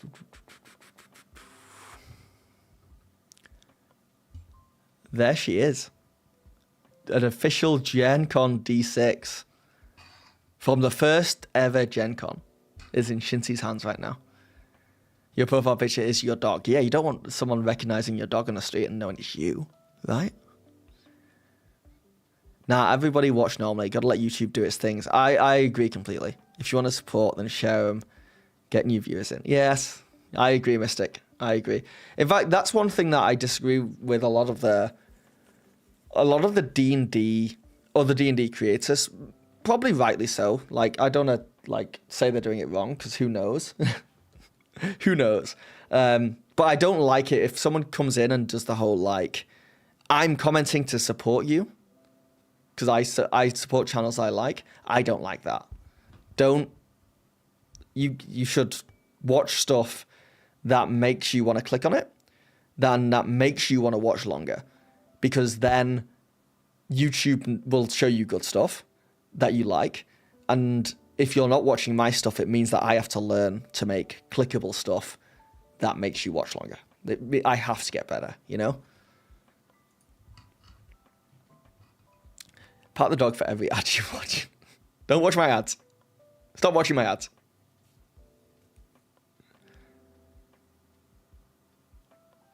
Worst MMORPG series for your information. Oh, what is?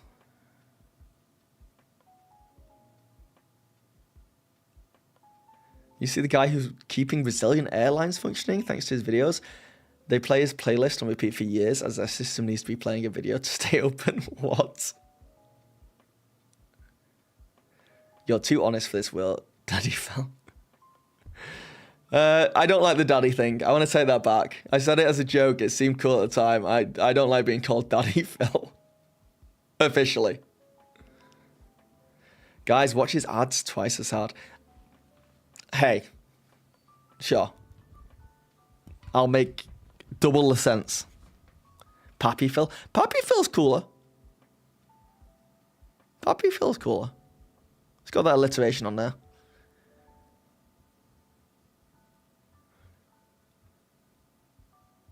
But yeah, for me in YouTube, I've found the best success when I just trust in its system.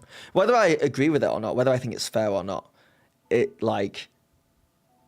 this is why I don't put in my Discord when I post videos, because I want YouTube to push it out and get views, and I'd rather you guys watch it by it being recommended on your homepage, you know? Daddy Master, Dented Melon. Dented Melon, Silence.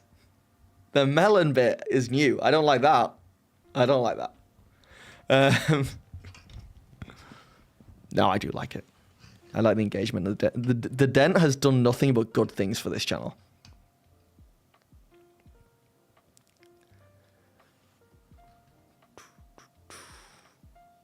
Dented Melon is funny. I hope that sticks. I assumed you have talks about YouTube growth with other D&D creators. Like, what is the consensus? I kind of want to do a video on YouTube. It's hard because, and I would love to know Mystic Art's take on this as well. I think the D&D space, for like D&D tubers, D&D space on YouTube, is in a particularly tough spot. Because I have friends who are creators in other niches, and they don't have the issue that the D&D space does, which is that rage bait works. There are channels that get hundreds of thousands of views every video because they are just talking about how much they hate Wizards of the Coast or D&D. And it's just a bunch of other people like who it's like an echo chamber, and it's like not good content. And I think that sucks. I think it sucks because we lose out on content that is good and creative. And I think a lot of creators are saying like they have to make this kind of content because that's what gets clicks. And then they make other kind of content, it doesn't get clicks. But there are creators out there who steer well out the way of that drama baiting and are still doing good. So it's possible. I just wish, I wish like the D&D creator community could come together and try and come up with a solution. Because I don't like the direction it's going in. And I don't like the idea of just blaming YouTube and blaming the algorithm, because it's kind of like we do have a lot of power here as creators.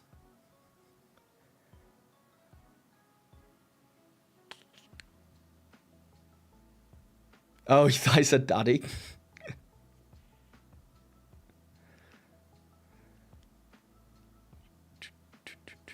This is also such a great online debate too. I never meet IRL nerds who are as passionate about these topics, getting clicks as people online are. There's also a big thing that I don't see people talking about, and I don't like talking about it because I respect a lot of, I respect almost all the creators in the D&D space. They're all amazing, but a lot of them aren't transparent about the fact that they're making a lot of money. They're making so much money, some of these creators, from their Patreon, from their, 1 second.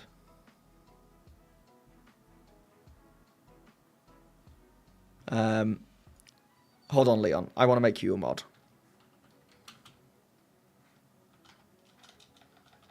If I can.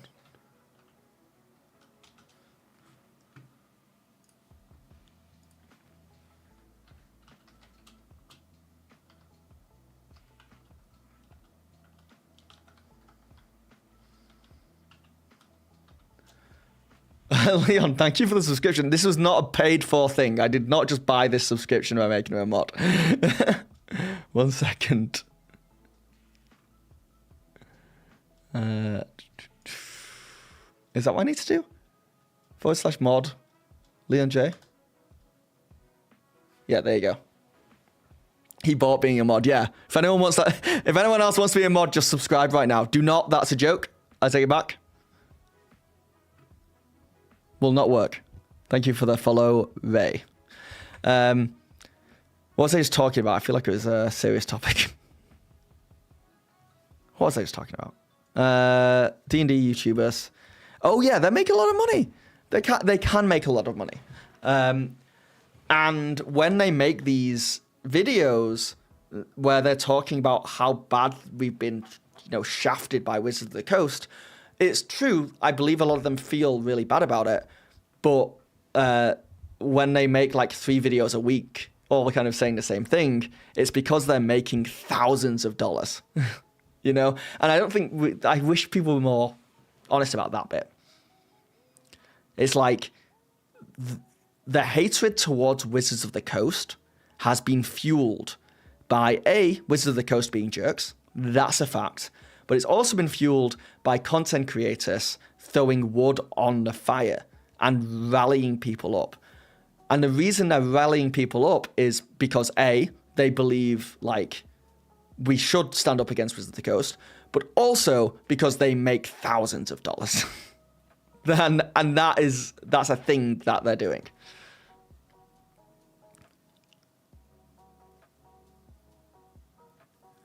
One of the major Warhammer creators makes like daily 10-minute videos of just rumors. Yeah, that's the problem.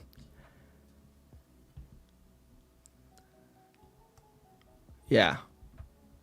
And like a lot of the news channels putting stuff out there like it's a news story headline, and then there's no story there, and it's just wasting people's time.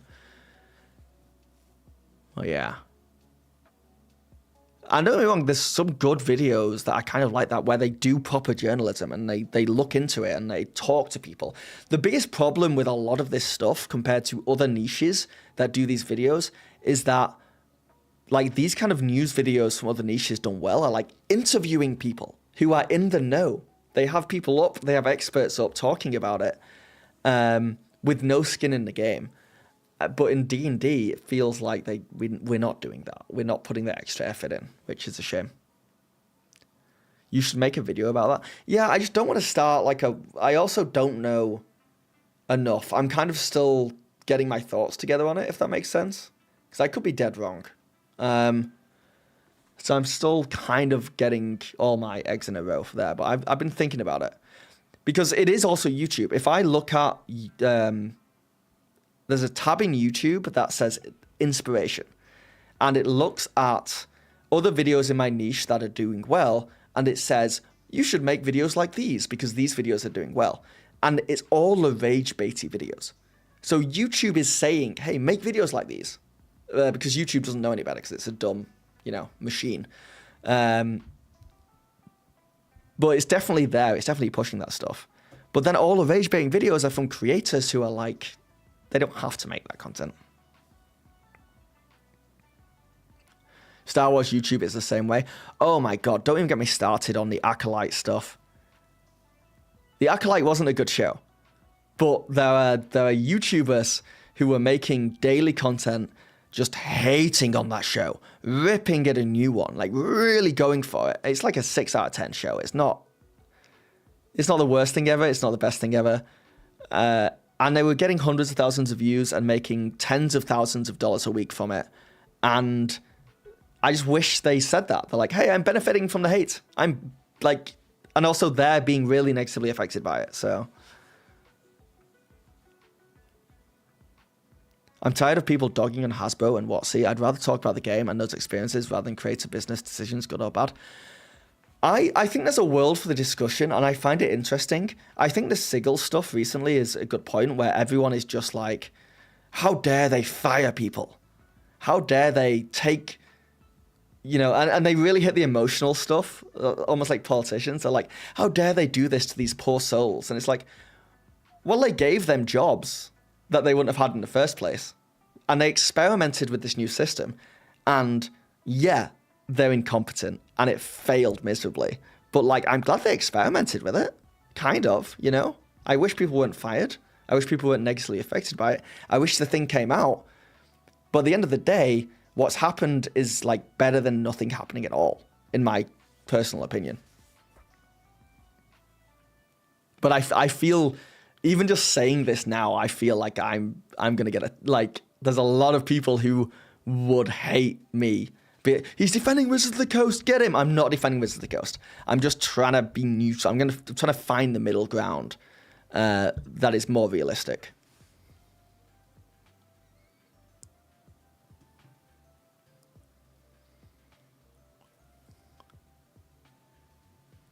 Oh my God, I'm so behind on chat. 1 second. You made me rant. These days, people like to watch breaking news, and it's why CNN won't take the tag off their screen. They feel special, yeah.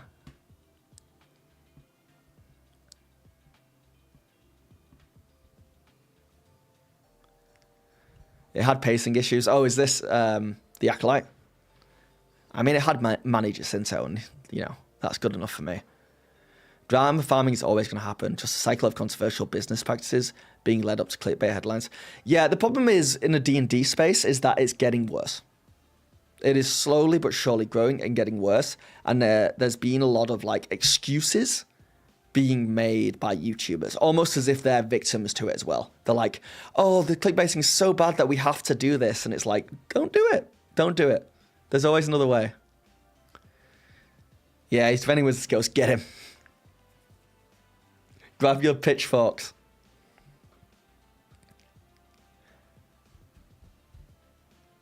Also, most of the videos highlight the fact that they fired 90% of people working in Sigil, making it sound like it was hundreds of people, but it was only 30. It was 30 people. I cannot stress enough that it's bad, but they got severance. They got paid out. They can go and hopefully find other work elsewhere. Would you rather them just keep these people on the payroll, even though they're not doing anything anymore? I don't know. I think the scrutiny is good. I like that we're looking at it, but I just wish we weren't. It feels like the community, and this is coming from me, because I do the same thing. I'm like, oh, if I can get, if they do something really bad, I can make thousands of dollars. I hope Wizards of the Coast do something really bad so I can make thousands of dollars. That's the kind of thought process. So they're looking for bad stuff right now.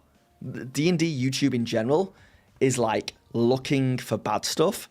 So that's what we're hearing the most, which is just like more raging against the machine. But yeah, I'm going to stop now before I say something I regret. I feel like I already have.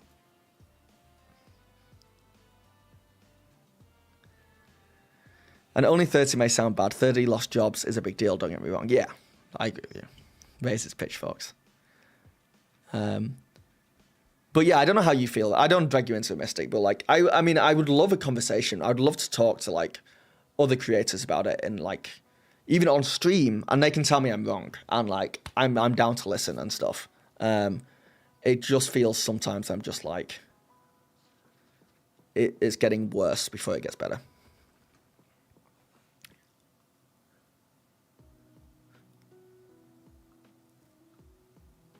You wouldn't believe what the player did next and used it. It's the D&D scandal just got worse. And it's not even a D&D scandal. It didn't get worse. So, yeah, drama is more popular than content. Drama is easier than good content. I think that's my thing. Drama is easier. So people are choosing that route. But like, if you look at some of the biggest channels on YouTube, they're making good content. So, yeah. I can't remember which creator I watched, but he went into more about Sigil and why it was such a problem. The fact it didn't have an undo button. Yeah, if that was just a review about it, it was a good explanation of why it failed. Yeah. Businesses fail on products all the time. It's unfortunate, but you don't always get it right 100% of the time. As someone who got laid off just last year, because like it just I really don't want to say it's part of the circle of life, like I'm accepting it, but we don't give the same scrutiny to other companies, it feels like right now.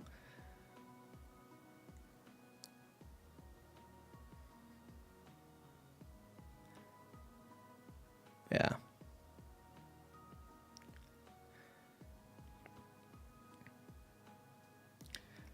I say it's being in a video game studio. Large studio prey on people's wallets and their impulsive consumerism. Yeah.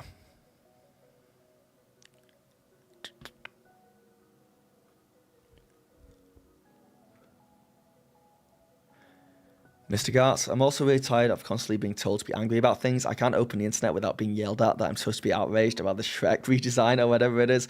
Yeah, it is everywhere as well. I guess maybe I'm just like, because of my position here of like,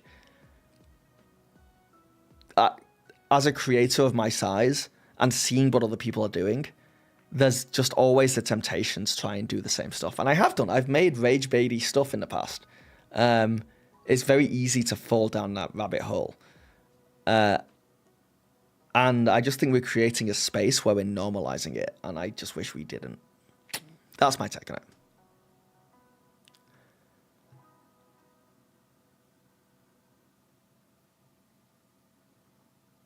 Criticism and outright hate just have blurry lines where people cross the line. Yeah. Temptation is so there. I literally stopped to think if I should be capitalizing on Sigil news. Yeah. Decided against it because it felt, I don't know, gross. I need to... what I've started doing, Mystic, is I'm stopping and I'm like, is this content fulfilling for me to make, you know? Or like, am I going to remember this video in a year's time? Like, my favorite videos I've made are the ones that I like look back on and I'm like, I'm so glad I made that. And I can't imagine if I made a video that was like, Sigil disaster. Of course, how did we not see this coming? Wizards of the Coast strikes again.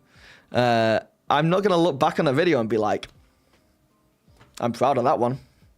Unless I went and interviewed employees and got them on there and got different takes and did some proper like digging and came up with a really nuanced thing. But then it's like, do I really want to spend a lot of time doing that? Paddy Max, thank you for the follow. Totally, yeah. Let's make stuff we'd be proud of. But you are very impressive, Mystic, because you're putting out like multiple high quality videos a week, which I'm really impressed at. But is it you and your wife working on the channel, or is it mostly you? Because I'm genuinely impressed with your output. Agreed, time-sensitive content is nice, but the best ones are the ones that you can rewatch, relearn, or stay relevant. Yeah. You and your girlfriend mate them together. But you guys have a good, like, flow going. So I hope you don't burn out. I hope you've not been feeling that at all. But yeah, your channel's a good one. Anyway, I feel like I blacked out there with my raging against rage. Leon, you said earlier, did you see Will's D&D Shorts video about it? I thought his point about it being kind of doomed from the start rings true. With the restrictions in place, it could almost have worked with actual people who play D&D. Our group is a perfect example. We could never have switched to Sigil because 2 of our members have Max. Yes, I'm not saying Sigil was a success in any way, shape, or form. Thanks, you too. Oh, thank you, Mystic. Thank you. Well, we'll see what happens. You can use my channel as a example of, we'll see what happens here, because I've shifted what I'm doing, and I'm trying live streams a lot more. I'm going to try turning live streams into videos, and I'm going to try pumping out more videos, hoping to like get more subscribers and Patreon members and stuff, so I don't have to rely on ad revenue as much, and hopefully get more sponsorships, because I'm pumping out more videos. But we'll see. I might turn around with my tail between my legs in like a month and just go back to making because I was making a video every 2 weeks or 3 weeks back when I saw my most growth.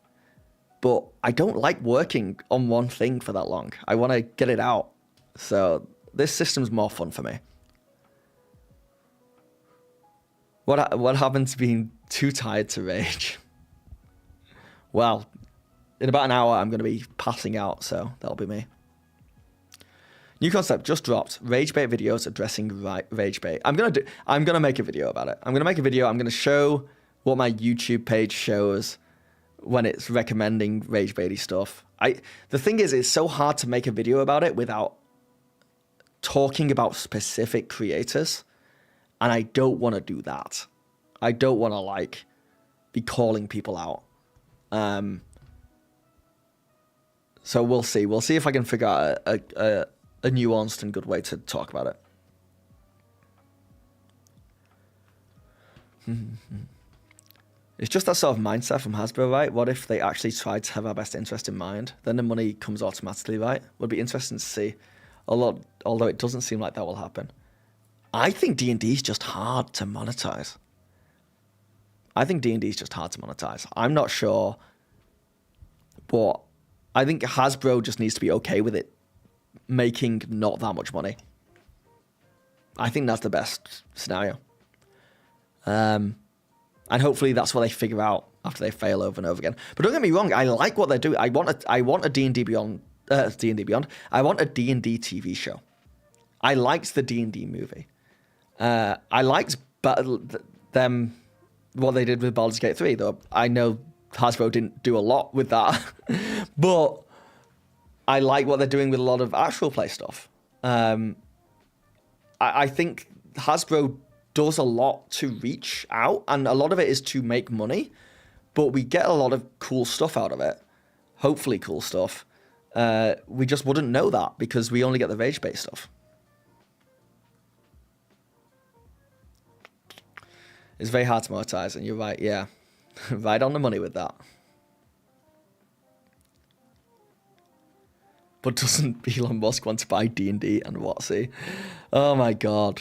That was a great example. I think when we're taking a single tweet from a madman, and every YouTuber, including myself, is making a 20-minute video about it, there's something there's something wrong. We've lost our way.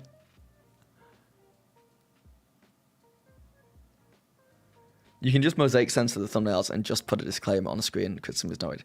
I think I had a good system where I tried making I made a second channel. I made a video on that. The second channel didn't go anywhere. It's nothing. But my most successful video on that channel was a news-related one, and it was simply the Critical Role scandal explained. And it was back when everyone was like obsessed with Critical Role dying. It was like last year.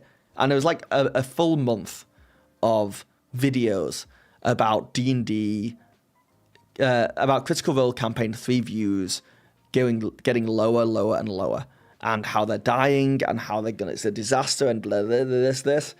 And when you look into a lot of the videos and the comments and everything, it's just people hate Critical Role. So they were jumping on a bandwagon. And in actual fact, like Critical Role's numbers have always fluctuated. It was after COVID, of course it's going to go down. And the streaming world has changed. No one watches actual players' streams anymore. The fact that Critical Role is still as successful as it is crazy, to be honest. But it's a shift now to short content. And Critical Role is doing really well on TikTok and Shorts. But no one was talking about that. So I was kind of just explaining that. Just like, hey, this is what people are saying, but this is what I think. And that video did really well.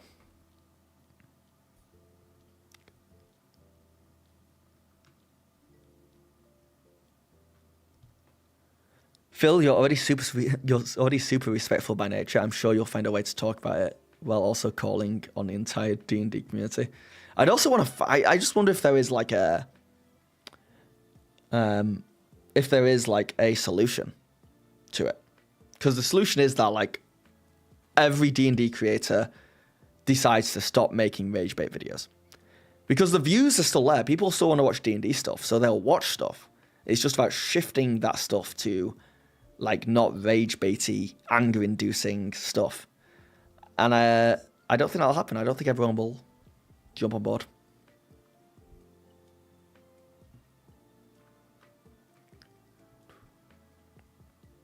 I think D&D is hard to monetize when you try to control everything that players do use. If they made a platform where people could submit work to be approved and sold on their platforms, they'll be able to get so much more content and interactions. Yeah.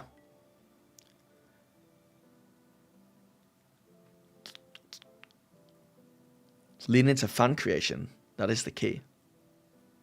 In your opinion. What do you mean by that? Rage bait is inherently very unpredictable and toxic. In my honest opinion, rage baiting is not journalism. Real journalism is still respected. Being informed is important. Yes.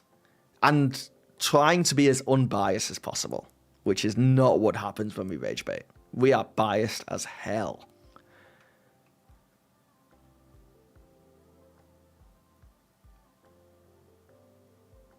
What's happening, God? Lord God. I've never just straight up called you God before. That's kind of weird. What's up, God? You don't need everyone's jumping board. Yeah. Just name me and throw me under the bus. I don't even exist as a content creator, so I can be a scapegoat. It was Shinty. Shinty did it. Get him. Oh my god, we have bonus action emotes. Yeah, I want to make better emotes. I don't have enough time to do everything, guys. But I want to make... Maybe I'll go to Fiverr and get them to make some emotes for me. Let's move away from criticism. Hey, Phil, what do you think of a la carte? D&D Beyond a la carte? Well...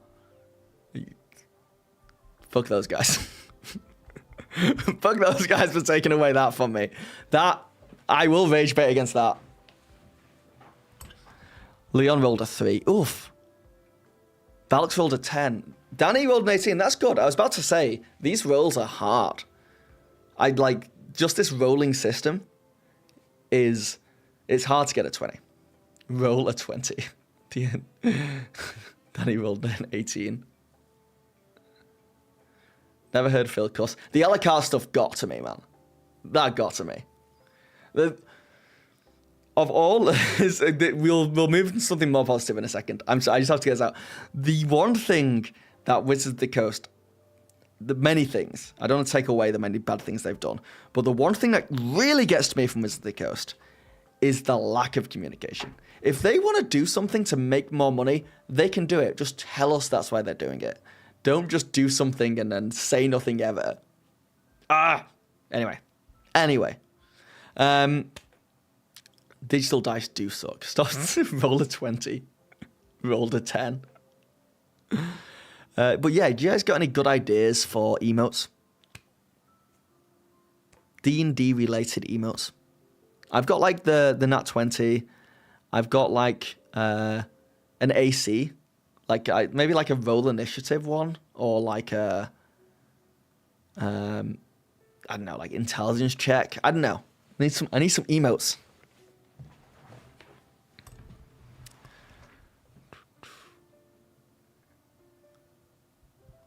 Roll a Nat 20 on my first roll.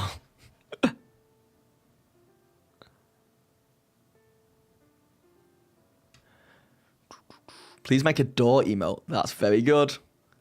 I do like that. Leon, can you see when we have first-time chatters now? I'd love to see what the mods see. Having skill checks is great stuff, yeah. Class-based ones. Paladin, Smite, Rogue, Hiding, Wizard, Fireball. I like the idea of Fireball. I like the idea of Fireball. How big is the room? I didn't ask how big the room is. I cast Fireball.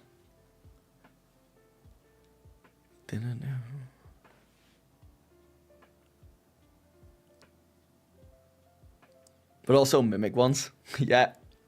Mimic ones are good. Oh, it could just be better TTV stuff. You want ICAST gun? Shinty? I will try and make that happen for you. I don't know how to make that happen. What, like the words ICAST gun? Or you think ICAST and then a picture of a gun? Fireball emote is a good one. Yes. I roll initiative. Wait, what mods do I have? What mods do I have? What emotes do I have right now?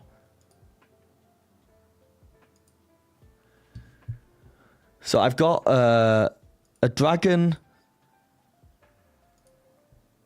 a Nat 1, a Nat 20, and a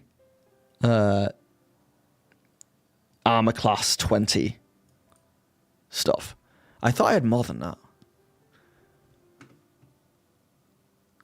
That's something I've got to look into. Damn oaths, they always be ruining the fun. Oh, I do have more. I don't have access to them, but Leon does.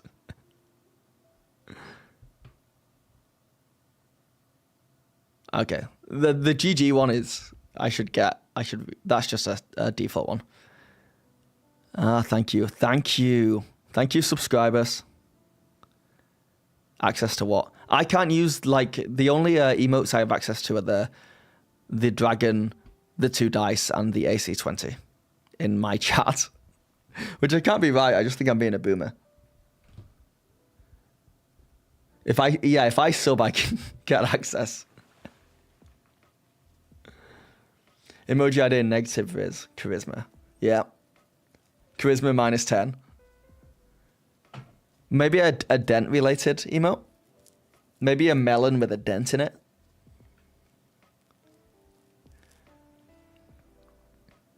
I was going to say I cast and then finger gun emoji would be creative, but I can do better with emotes like the door idea. I think the door's very good. I think the door, if I had to do something that was very difficult and you guys didn't think I could do it, you would just spam the door emote because it's impossible to get through the door.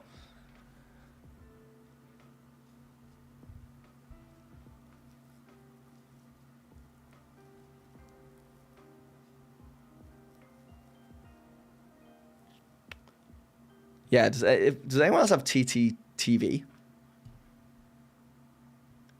I think it's because you're a mod, Leon. Shall I unmod you and we can see? It's interesting to see the Twitch YouTube chat in one place. Not sure if I've seen that before. Love the videos recently. Keep them coming. Thank you, Chronicles. I shall try.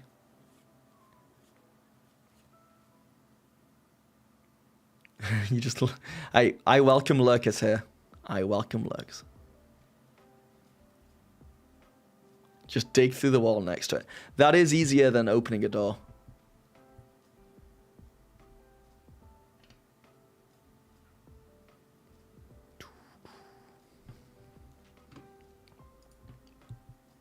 Oh my god, I've got 18 viewers on Twitch.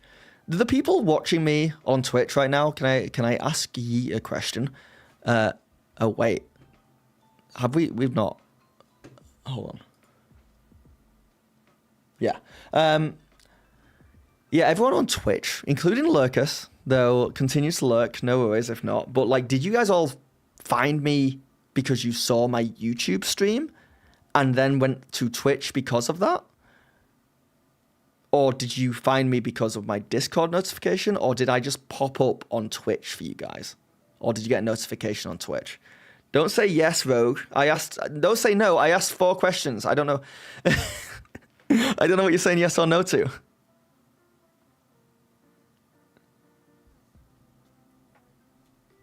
You're subscribed, got an email from Twitch. Nice. Notification on Twitch. Oh, so Twitch is doing its job. Okay. I was thinking YouTube was by far the better place for discoverability, but I like that. I wonder if it's just subscribers get the notification then. But yeah, you can do more on Twitch. You can roll the dice on Twitch. Oh yeah, I could put more stuff in there like roll athletics or roll stealth. I just don't want people to spam it. No, I watched a video, went down the description for your Twitch link. Isn't Discord only for subscribers? No, you can go in Discord as a civilian. I don't as a muggle. You can go into Discord. There's chats happening over there. It's a fun time. But I have a subscriber only chat in there, where people can like reach me very easily. Saw me on YouTube first and searched on Twitch. Rogue, I appreciate that. I like it a lot. You hate notifications. I don't get any on anything, but I saw you live on YouTube. I just prefer Twitch for streams. I like the fact that people are popping over here. You didn't get a notification from YouTube today. YouTube.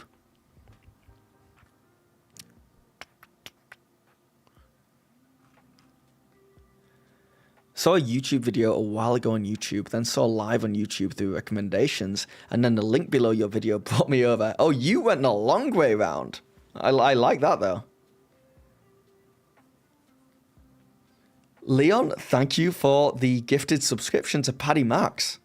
Paddy Max, welcome into the Bonus Action faction. Maybe I need a better name.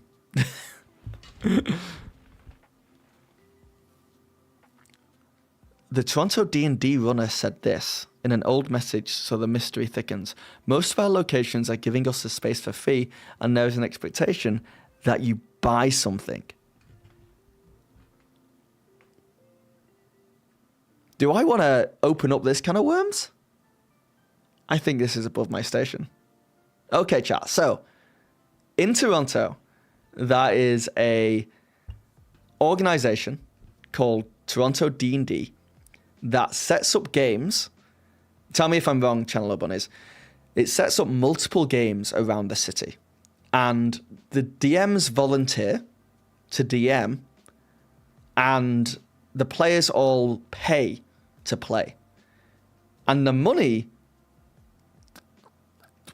we don't know where it goes, because it doesn't seem to go to the DM. And it might not be going to the venue. So, where's the money going? Should I go undercover? Should I journalistic? No, I don't know. That's above my station. I'm very curious though about that whole setup, because that sounds a bit dodgy to me. Just because I'd like pay your DMs.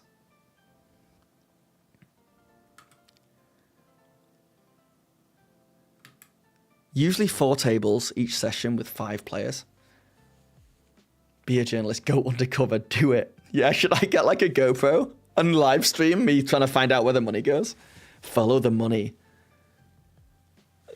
Channel O Bunnies, is it like, do people pay online? They go to the website, they pay online, and then they just show up and like show you an email as a DM and can play with you? Is that how it works? Sir Journalist Dent. Arthur Conan Dent. There's a table of supplies like books and such. I did post a question in Discord, so we'll see if I get an answer. I don't want this to get back to me. I don't want to get in trouble. What if the D&D... What if Toronto D&D is like an underground criminal organization that like they're gonna... Oh, man. Maybe they'll just hear my accent and think I'm from the UK. I'm in the UK. That'd be kind of fun and funny. There's two outcomes. One, I get in too deep, or two, there's nothing going on, and it's just meh. If you go pro in live stream, you can attach to your head and have it super zoomed and look like that British train guy. I don't know what you're talking about, Shinsei. It's not one of those things where I put it in the camera in my mouth and it looks at me like this, and I look like one of the Titans from Attack on Titan. Yeah, you pay on a website and show up. I, as a DM, can check the names on the website. And they're not the venue doesn't get any money. The DM doesn't get any money. So is there just one human being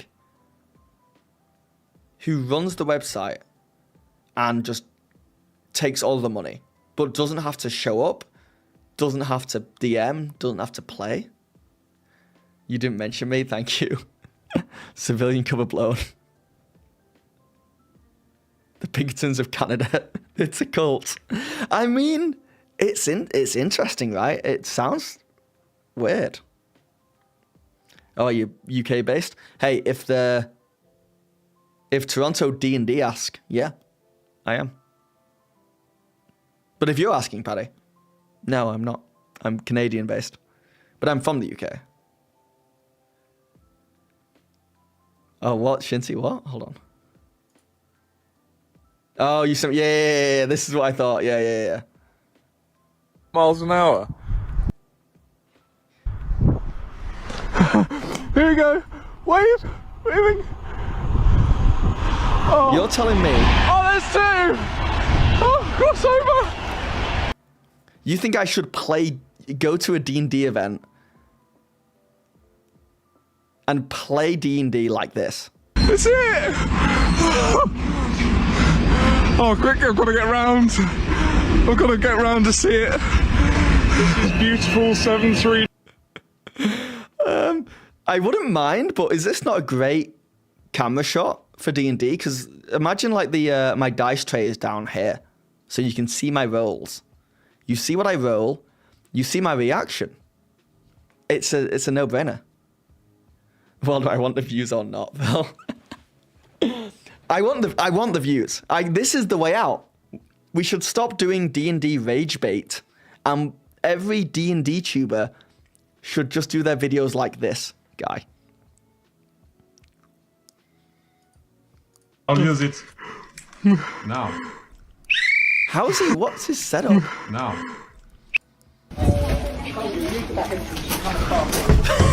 So good. Oh, it's on his forehead. Oh man, that's so funny. You show some IRL vlogs like this in Japan, yeah. This is what yeah. I think I'll look good like this. I think this perspective will suit my face. I think it'll make my beard look real pointy. I think I'm more handsome like this. So we'll see. I'll see how much one of these, I guess, GoPro things costs. It's like a 360 camera or something.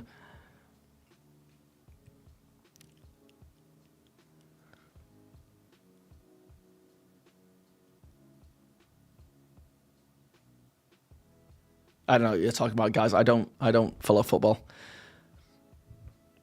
He's probably recording from his head and his phone at the same time. Yeah.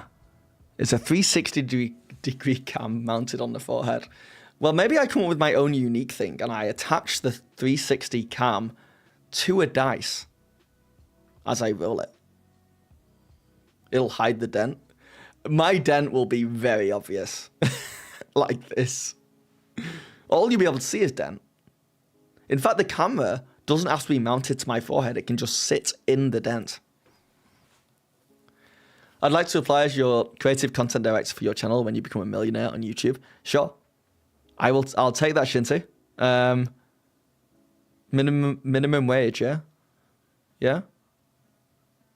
Nah, if I was a millionaire, I wouldn't know what money was anymore. I'd pay you way too much. I think everyone is more handsome like that. Yeah, right? It's unlocked something in me. It's awakened something. This is my kink now. Attach the 360 cam to the dent, bro. You stole my line, what? You gotta get there first, man. Minimum wage, I'd do it for free. Man, if I was a millionaire and I was paying you minimum wage, that was shame on me. Shame on me.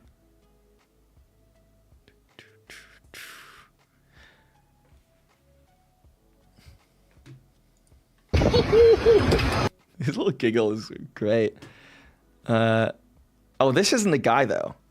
This isn't the guy's channel. This is a channel called Talk Docs, and it just does, like, vampires used to random TikTok stuff. So what's that guy's name? Is he on YouTube?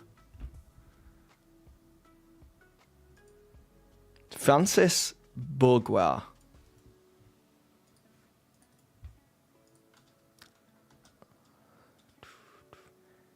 He's got 133k subscribers. I thought he'd have more. But here she comes.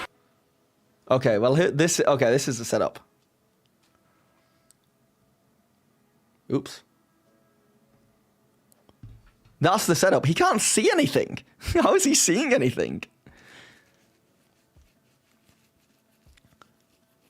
Lighten up, Francis. But here she comes. I don't care what change you wanted to see.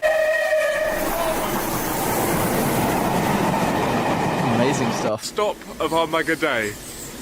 And we're going to be jumping on a service from... There's crispy time that Galatea rushes on through. Oh my god, I should have 100% made videos like this in Japan. Next time. Next time. That video is at 500,000 views. What's his channel? He puts out like maybe a video a month. That's it? Man, to be able to just do YouTube, it's obviously just a hobby for him. But he could really go for it, I think.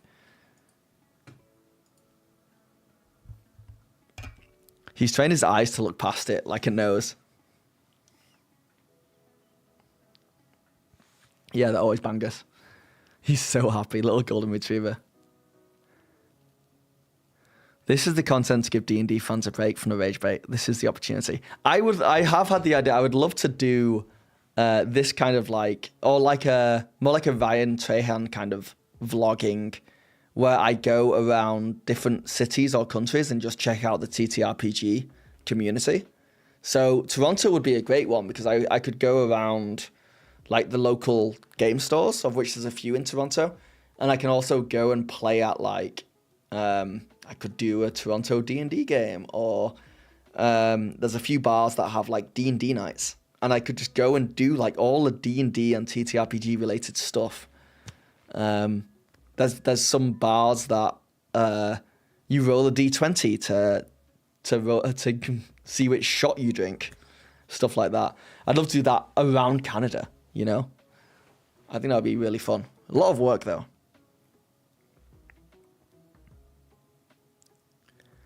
Go up to random people and ask them to roll a check. Yeah. I like that one too. Maybe give away a prize if they roll a D20. If they roll a nat 20. Alright,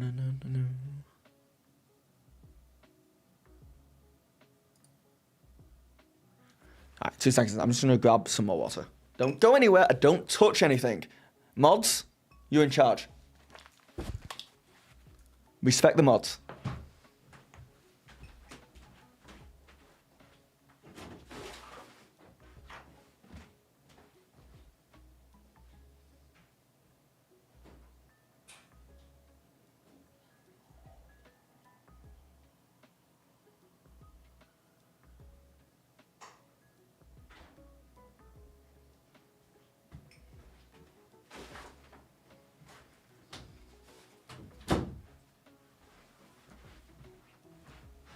The mods are only mods of Twitch, by the way. So YouTube's kind of a wild west.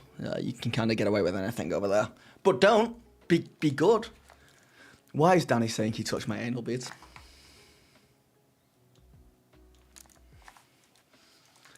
Out of pocket.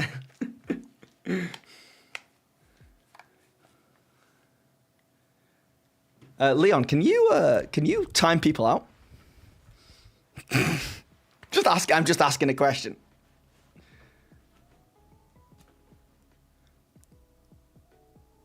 We both can hear. Okay, Sander. Let's say time out Danny for 10 seconds. Oh, the power. The power. And whichever mod does it first wins the game.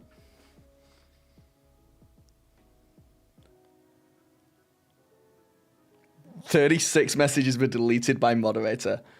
Cool Cylinder timed out Danny for 10 seconds. Cool Cylinder, nice win. Okay. Don't do that again."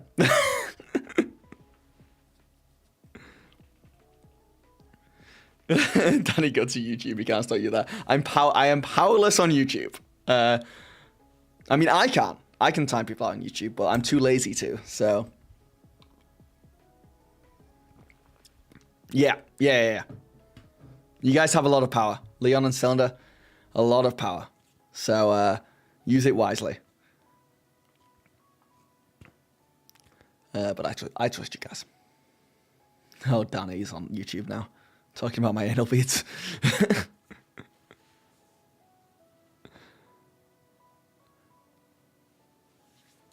You have to unsilence them unless you want them to remain silent. Nah, he's just timed out.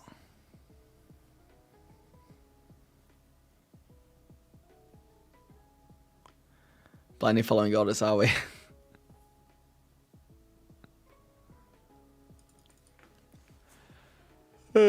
Any abuse of being a mod will be met with a stern warning.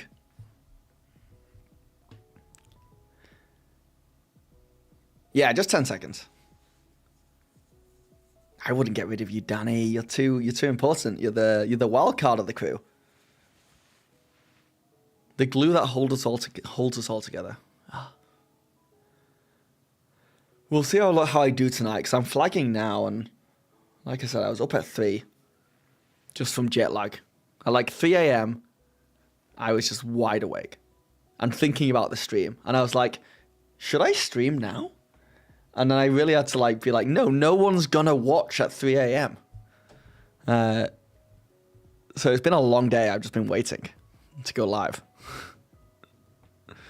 But it was productive. I had a good morning. Like I said, I filmed the actual proper unboxing of all this stuff. Of which, by the way, I do think the origami dungeon is the best D&D thing I got outside the D&D beads. I don't think it should be, Cool Cylinder. I don't think that should be okay. Right? I'm allowed to say it. I can be like, oh, I'm quite anal about these things. But I'm not sure if I want it in my chat. I've got to figure this out. I've got to figure out how willy-nilly I want my chat to be, I guess. I'm surprised Twitch is letting that go through. Roll a d20. Anything under 10, you go to bed. Anything 11, you do 30 more minutes. I don't want to go to bed. That's the problem. If I go to bed now, I will for sure fall asleep. And then I'll wake up at midnight. So I need to power through. At least till 8 or 9. Then maybe I'll go to bed and get hopefully just 12 hours sleep. And then be back to normal. But we'll see. It could have been a chat about health or some medical terms, so yeah. It's unfortunate it wasn't. But if you say it, we should be able to say it too. No, I don't think That doesn't work. That's like the DM thing of like, oh, well, if you're going to counterspell, then my monsters can counterspell too.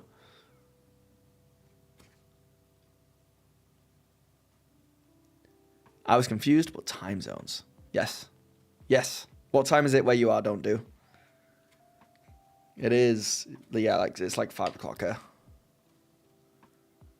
And I did say I would wake my wife up around 5, so. Danny is desperate to be banned. Because he knows he can just go to YouTube.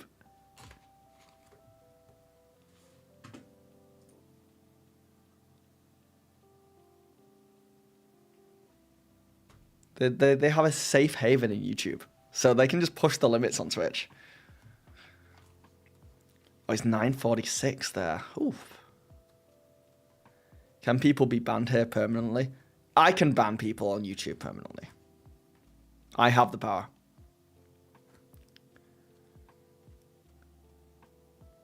Yes, I think so. I think if the mods are about to time you out, they have to say, I'm going to time you out.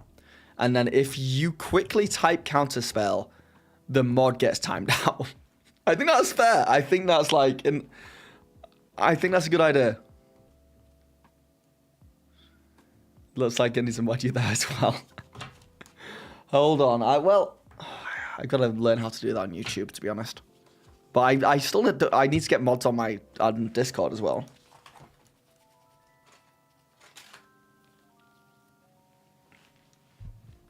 And I don't think it should be the same mods everywhere, you know? I feel like that's where power goes to people's heads.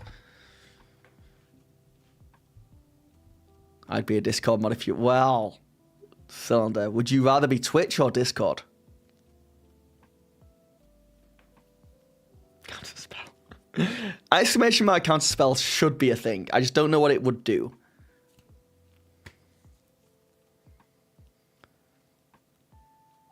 Yeah, I need to set something up for like Discord, exclamation mark. Twitch props, yeah. I think Twitch is where I'd want it the most. The Discord has been good. Feels good. It should be a bonus action emoji, a counterspell. But how is that an emoji? Is that just the text that pop up, counterspell?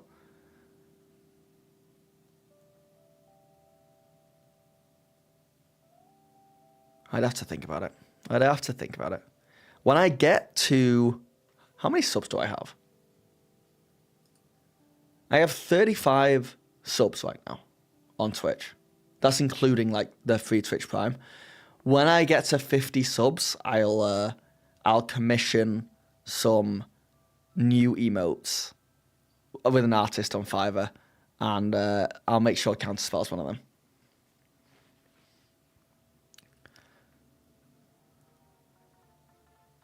If someone's Cylinder, no, that's an instant ban.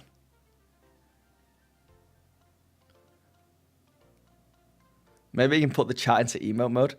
That's fun. Do I want to give that kind of power to the chat though?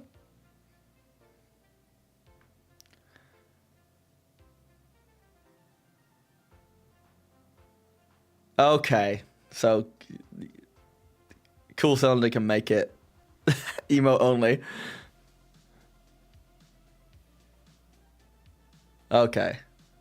Good. Come on, I was about to ask to disable it. What good is emote only? Like, is that... Do other streamers use that a lot?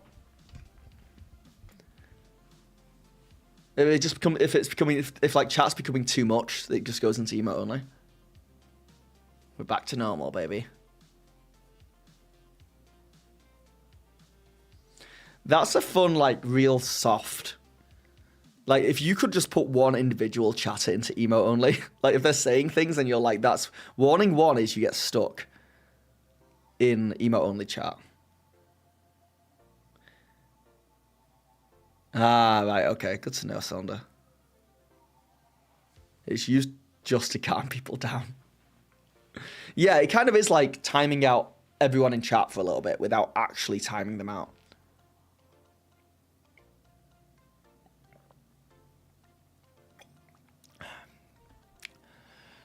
That is true, Leon. Leave it with me. You guys know. You guys know I'm slow to change these things. It'll happen now. Especially now that I want to spend more time on streams and stuff. And community building in general.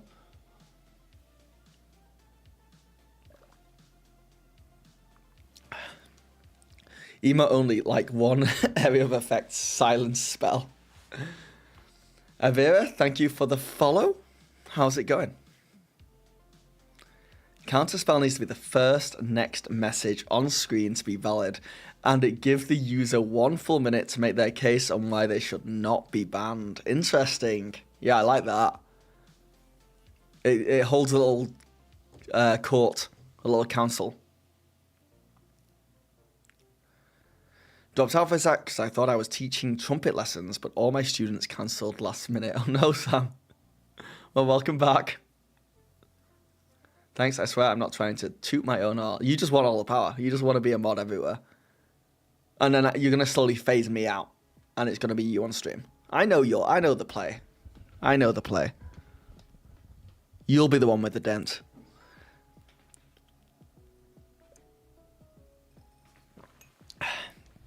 My YouTube homepage is all train videos now that I've that we watched that. Those 2 train videos.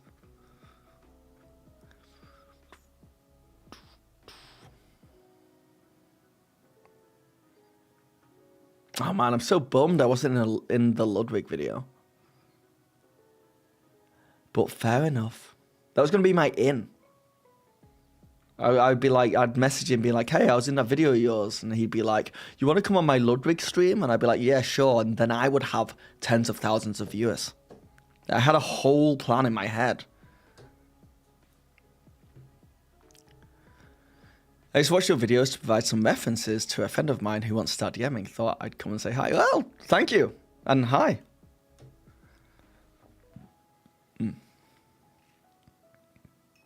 Dang, our master plan at world domination is ruined. Avira, thank you for the subscription. Holy crap. Thank you, thank you.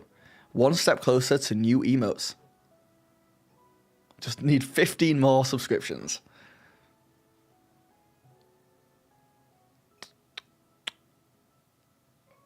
Okay, mods. Don't lay it on too thick.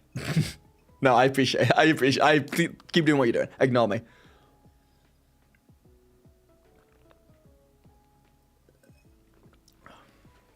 Okay, Balks, have a good gym sesh. Making me feel bad because I was in Japan and I was eating so much food and I told myself, I swore to myself, as soon as I get back home, I'm joining the gym and I'm losing some weight. And then I have not done that yet. Yeah, it just got pushed back. But I think I will. I think I will rejoin the gym. I don't want to ask how the trip was, but I'm afraid you've been getting the all stream. No, we talked about it a fair bit at the start. The trip was phenomenal. It was phenomenal. I mean, of course it was. But I am glad to be back. By the end of it, we did like, it was 2.5 weeks away, almost 3 weeks away. By the end of it, I was like ready to come home. I missed the cats. I missed the streams. I missed D&D. Yeah, I was really flagging. Those last few days, I was like, oh, I want to go home. But the whole trip was phenomenal. The highlights were coffee and cocktail bars. Like I've had some of the nicest coffee and some of the nicest cocktails in Japan, especially Osaka and Kyoto. And I met Ludwig and Michael Reeves randomly in a coffee shop. And I went to a private onsen, like a spa hotel thing that my wife booked and really wanted to go to, that had, because my wife's like plastered in tattoos, so we couldn't go to a public onsen, which is a massive hot spring. So they have these private ones where it's fundamentally a hot spring on a balcony looking out over a beautiful Japanese garden. And That was like the most relaxing night. We were there for like a full day, 2 nights, and it was so nice. You missed the streams too. Oh, thanks for it, Jojo. Yeah, man, I feel you. It's always the last stretch, but the trip sounded amazing. It was. It really was. Did you get the 2-week train pass? I remember when I went last year, they were planning on increasing prices. No, we didn't. We just paid for, because we got the train from Tokyo to Kyoto, which was the bullet train, and then we went on normal trains to this small town in the middle of nowhere, which is where we did the onsen. And then from there, we got a train to Osaka. So it wasn't too bad for trains. Then we flew to South Korea in Seoul and spent a few days there. Hello, I'll be going to Japan in a few months. What was the best D&D shops you visited in Tokyo? There's not a lot. I'll warn you now. Yellow Submarine in Akihabara. There's two locations. It was probably the best. There's some really cool like D&D books there that were just cool to see in Japanese, but they're all in Japanese. Like, I was like, do I buy a Japanese player's handbook as a collector's piece just to have it? And I was like, no.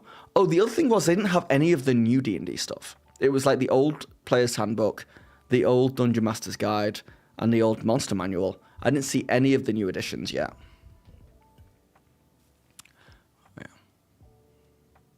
Did you film the gaming stores there? I got some footage. I've got to go through and sort out all the footage. I'll be releasing a proper video talking about it, and you'll see the footage there.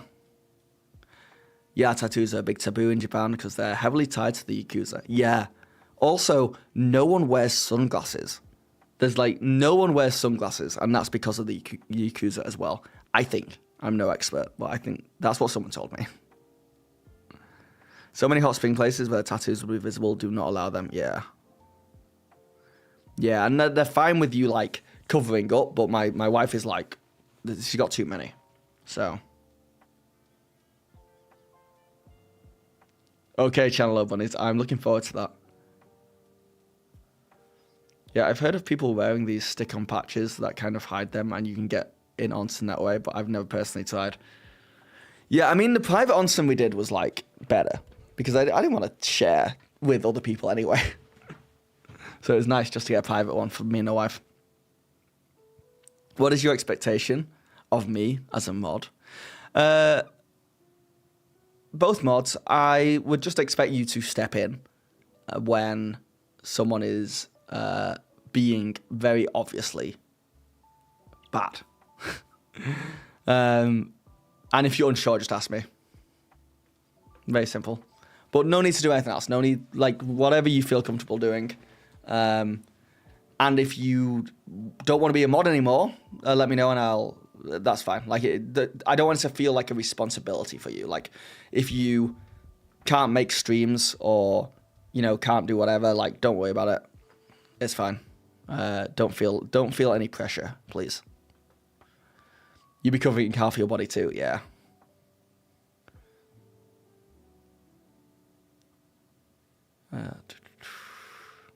I'm good to stay mod. I'm a mod for someone else too. Yeah, no, just if like you do, like if life becomes too busy or whatever, let me know. But yeah, follow your heart. Anyway, you did you send me the response channel, Bunnies? Let me have a look.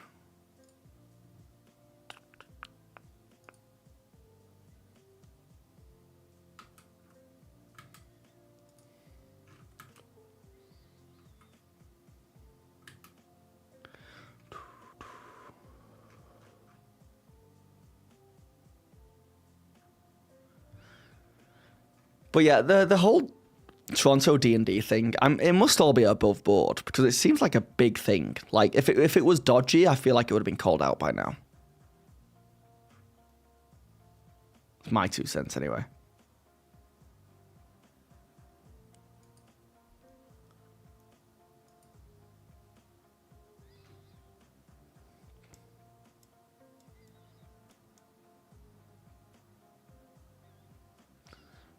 Oh, I see. Oh, I see your thing.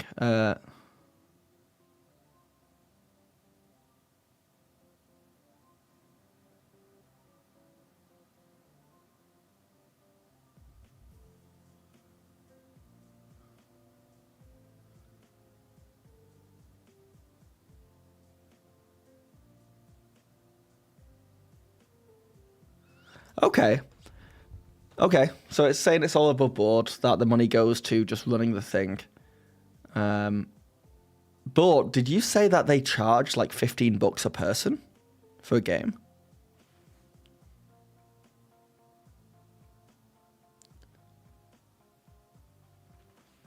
Yeah. I know, man. I'm gonna look into it. But yeah. Any new games on Horizon, Phil? I think it looking particularly interesting. TRPGs wise, I'm simping Daggerheart hard. I cannot wait, and that's coming soon. I think like, is it next month? And then video games. I really want to play that Split Fiction game with my wife, the co-op game. I don't know if you guys have seen it. $11 per person for a game. So let's say there's 4 people in a game, so it's $44, and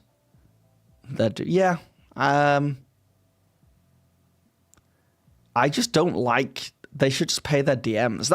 That's my main issue. They should just pay the DMs, even if it's like a little. I hope DMs can like drink for free at the venues or something. You've played Split Fiction. Did you like it, Cool Cylinder? No spoilers. Because I really liked It Takes Two, the game that came before.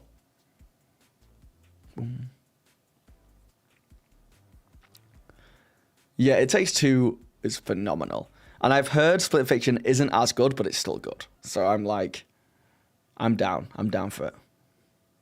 Maybe I'll stream that. Maybe I'll stream that with the wife. Nope, we don't drink free as DM, and there's a wide range of DM skill levels.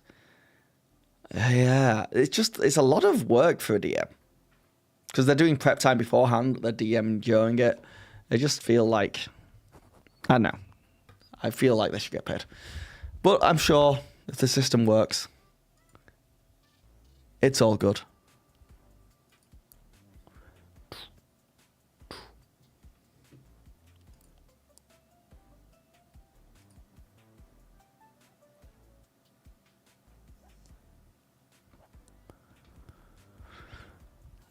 Are they one-shots? It's a good question.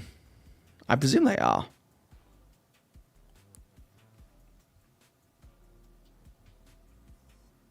May greater than Cody, that's all I got to say. Okay, good to know.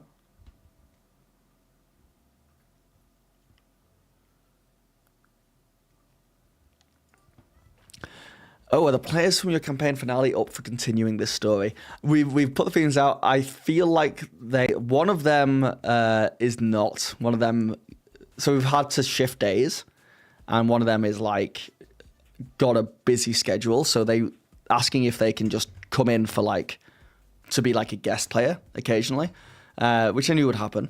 But I think we're gonna continue because I also have other people who want to play as well. So. I'm looking forward to getting started. So I'm going to continue that world and continue that story on a different day. I think we might do Thursdays, though we'll see.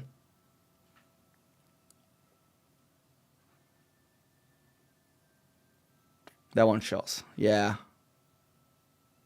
And DMs have less prep for one-shots. Yeah, true. Have I thought about voice channels in my Discord? I have. I've seen people have been requesting it. I just do not like the idea that I have a Discord where 2 strangers could be talking to each other and one person could be saying who knows what. I don't like the idea of having a room in my house where stuff can go on that I don't know about, if that makes sense. So I'm kind of against voice chats, for now at least.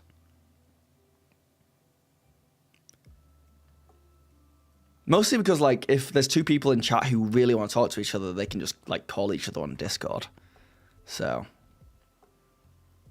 But maybe I'm wrong, you know? You can convince me otherwise if you want. Like, I'm up to be convinced, but yeah, it just feels... Have I got Discord? I don't have Discord mods right now, but even they couldn't be in every call, you know? And, like, yeah.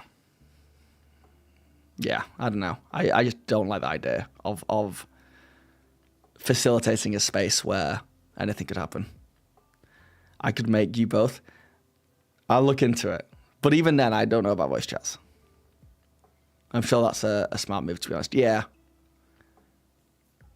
Yeah. I'm also just not sure what the benefit of it is. Like, what would be, apart from just people chatting, what would be the great thing for a D&D Discord to have voice chats? It seems, yeah, unnecessary.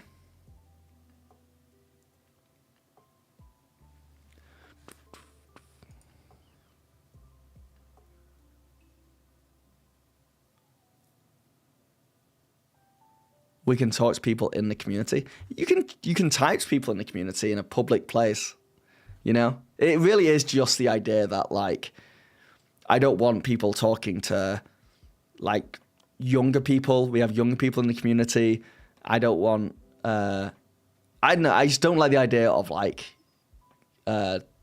unmodded voice chats in general. That's why we need mods in Discord, though. If someone reports something, we can investigate and sort it out. We can't minority report it anyway. Yeah, but also, I will add mods to Discord. I will add mods to Discord, and it will most probably be the same mods who are elsewhere. I'm also down to add more mods here on Twitch and in Discord as well. But the voice chat thing, yeah, I'm just not comfortable with it right now. That might change in the future.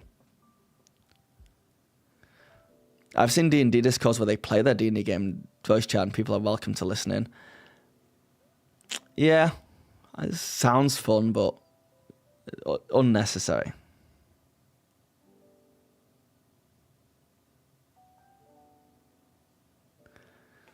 Insert name here, how's it going? You're late, yeah? Nah, you're all good. Yeah, I'm flagging now. I'm jet lagged. I've had 3 coffees today, and I might have another one to get me through it. There's responsibility at stake. Yeah, yeah. But I'll look into it. I want to do a big research into how other people run their Discords, maybe in the D&D space, and see what they're doing and what people enjoy and all that good stuff.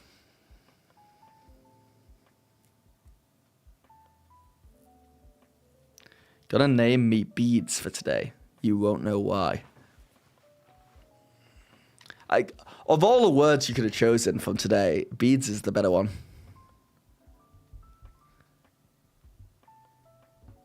I mean, there's mods and then yeah. I don't want to expect mods to do too much work as well. I'd rather just have everything very streamlined and as simple as possible.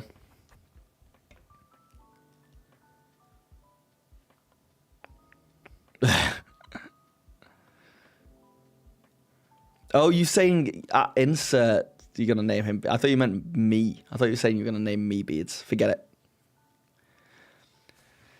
If you're focused on community, having roles and engaging with the community can make the server a safe space. Yep, that's true. You run one for work, nice.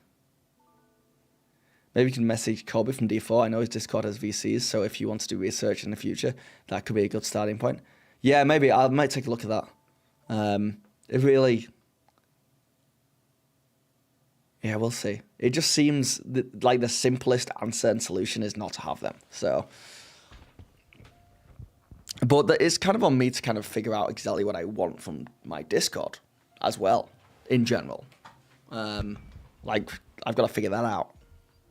Because right now it's a place for people to go and you know, share and be part of the community.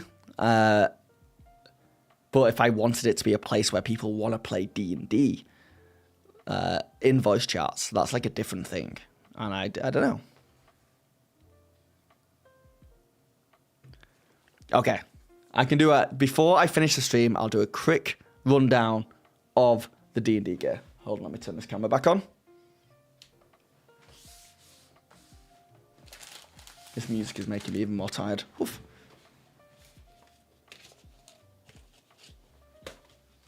Okay. Number 1. the beads. They're not beads.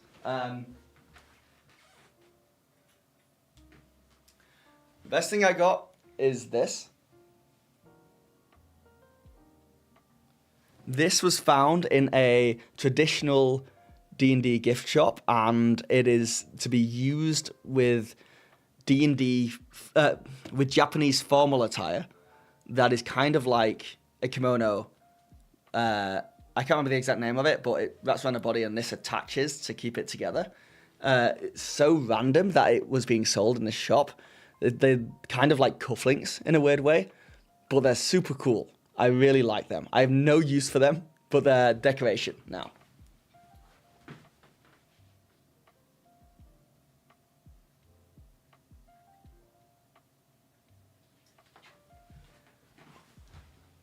And then next up, see if this camera's on. A pen. I got a pen.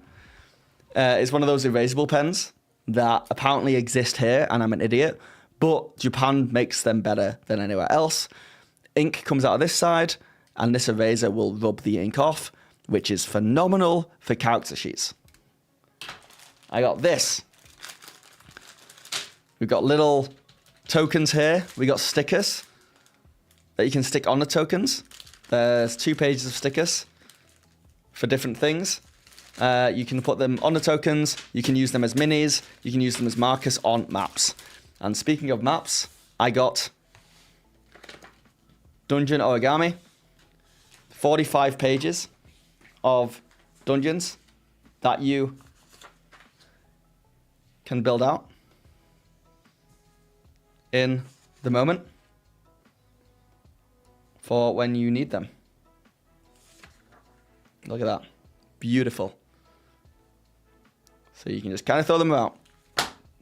This is very, very good. I really, really like this. Really good for first-time DMs who want to practice with battle mats and terrain. Next up, I got this free notepad from the shop that sold me the the other thing that I showed first. Not really D&D gear, but it's a notepad, so I'm going to be using it for D&D stuff. Then I got this, which I'm using as a portable initiative tracker.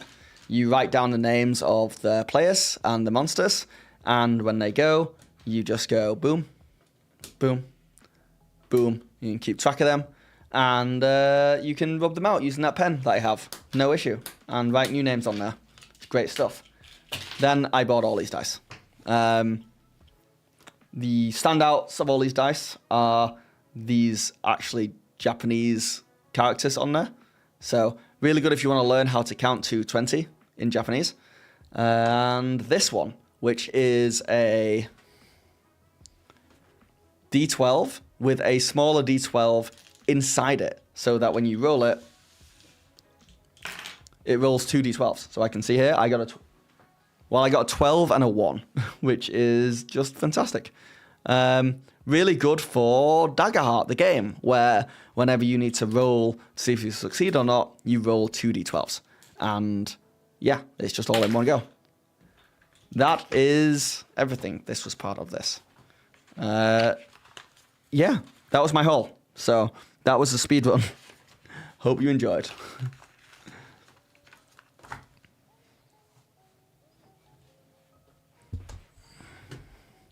I'm ready for Daggerheart. I am indeed. Okay, bro, Jojo. Catch you next time.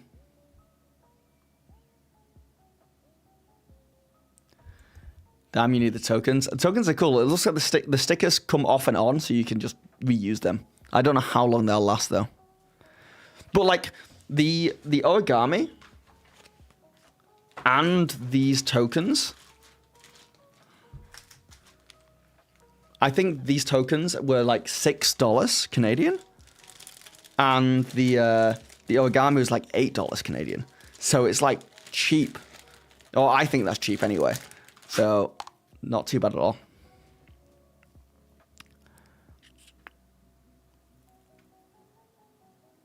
Hey, I just realized we can say whatever we want about YouTube chat, and they can't see. Boo YouTube. You know they can see that, right? Like it's on the screen. Right? Am I being an idiot? But yeah, it's very cool. It's great stuff. I think so. I'm really proud of that haul. I didn't need to buy as many dice as I did, but you know, I'm weak. You like the tracker? Very cool. D20 is dope. Really good if you want to cheat dice rolls during a game. Wait, what's really good if I want to cheat dice rolls during a game?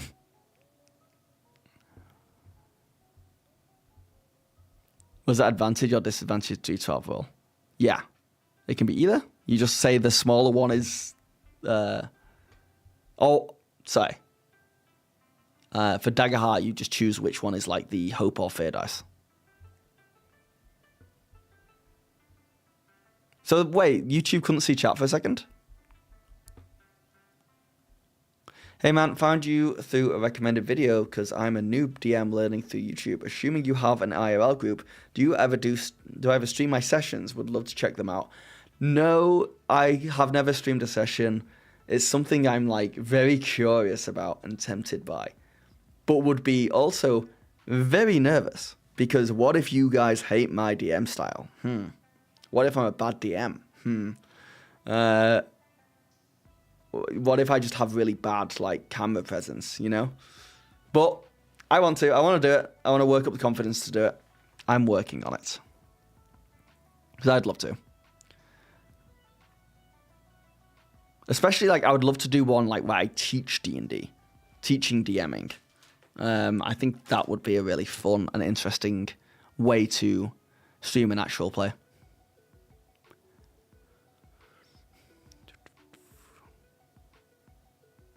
They couldn't see when I switched to camera view. Oh, sorry. That makes sense. We never need to buy more dice. You're correct there.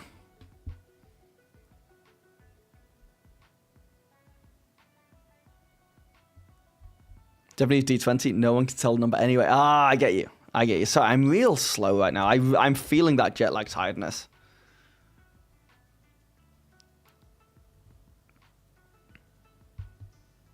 So I'm a younger D&D player, late teens, and my players aren't really playing anymore. So I was wondering...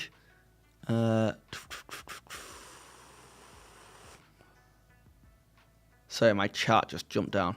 So I was wondering if there is anywhere to play online for younger players. The only real place that I know to like play online, like you would go and you would pay like $5 is startplaying.com. So I would say check that out.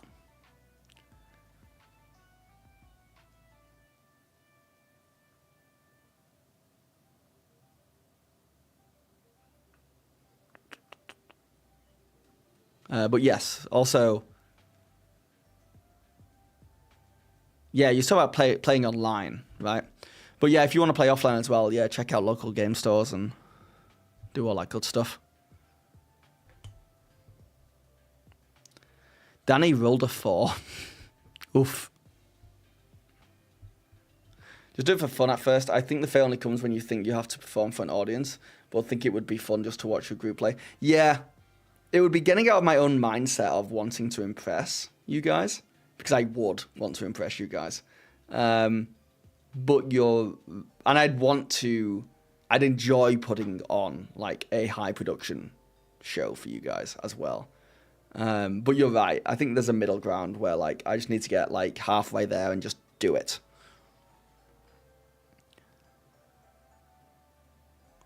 But it's not just me. It's like getting my players involved. And these streams are long as well, so it's a big commitment.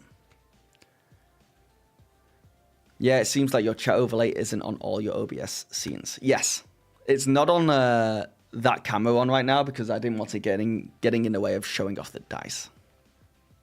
The chat is jet lag, to be honest. If you're thinking of doing DM training, I definitely engage in that type of content. Yeah, I mean... certainly teaching the basics of D&D. I don't know if I'd want to get into, just because there's so many different styles of D&D and so many different ways to do it. that I would hate to be like, this is the one way. But Shinty, I think you're like, you've got all the qualities of a fantastic DM, so you have nothing to worry about. Since our group rotates DM, a lot of us consume content geared towards becoming a better DM. Right. Alright, guys. I'm flagging. I'm flagging big time. I'm super tired. I gotta go wake my wife up and then drink a full pint of coffee to get me through. Let me see if you guys on Twitch want to stick around for a little bit longer, or if anyone on YouTube wants to jump to Twitch real quick and we'll raid someone maybe. If we can find someone, let me have a look. And if anyone has anyone that they watch who is currently live on Twitch, who are like D&D orientated, let me know. Yeah, I've definitely got multiple levels of exhaustion right now. It really has just hit me like a wall.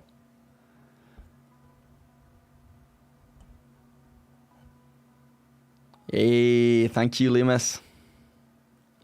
All right, so let's see. Let's search D&D.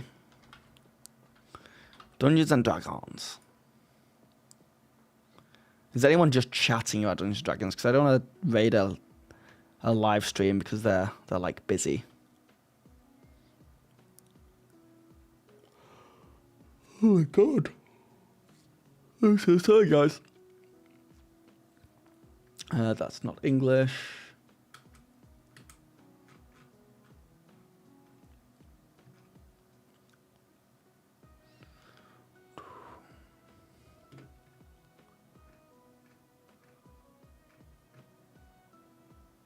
Who's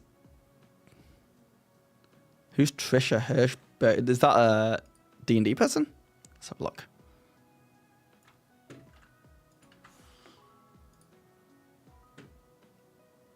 Just need to make enough to survive.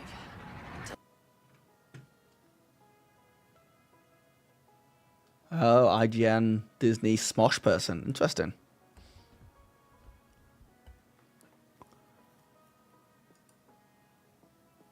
Exactly like that.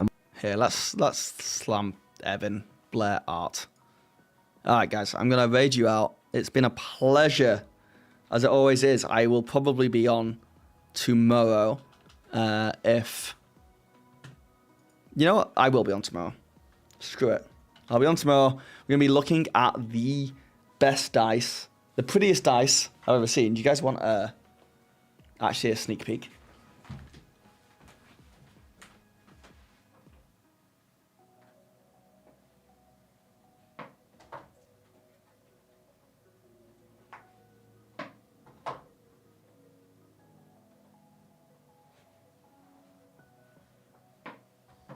Ah, were they?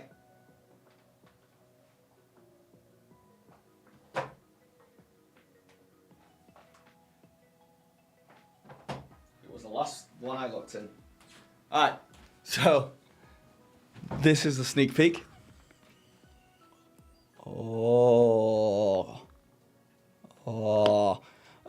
I got sent 8 sets of like really nice dice, all different types, and I'll go through them all tomorrow. I'm really excited for one of them because one of them's a material that I've never seen before, and it does something really weird and crazy. So yeah, and then let's start this raid, shall we? Go in there, say hi, then you can do whatever you want. But yeah, guys, thank you for watching both on YouTube and Twitch. It's been a great time, as always. And yeah, catch you later.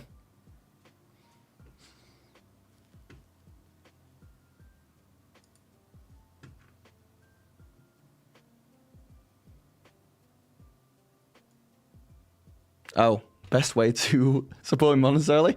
I think probably Patreon. Anyway, I'm leaving. Bye.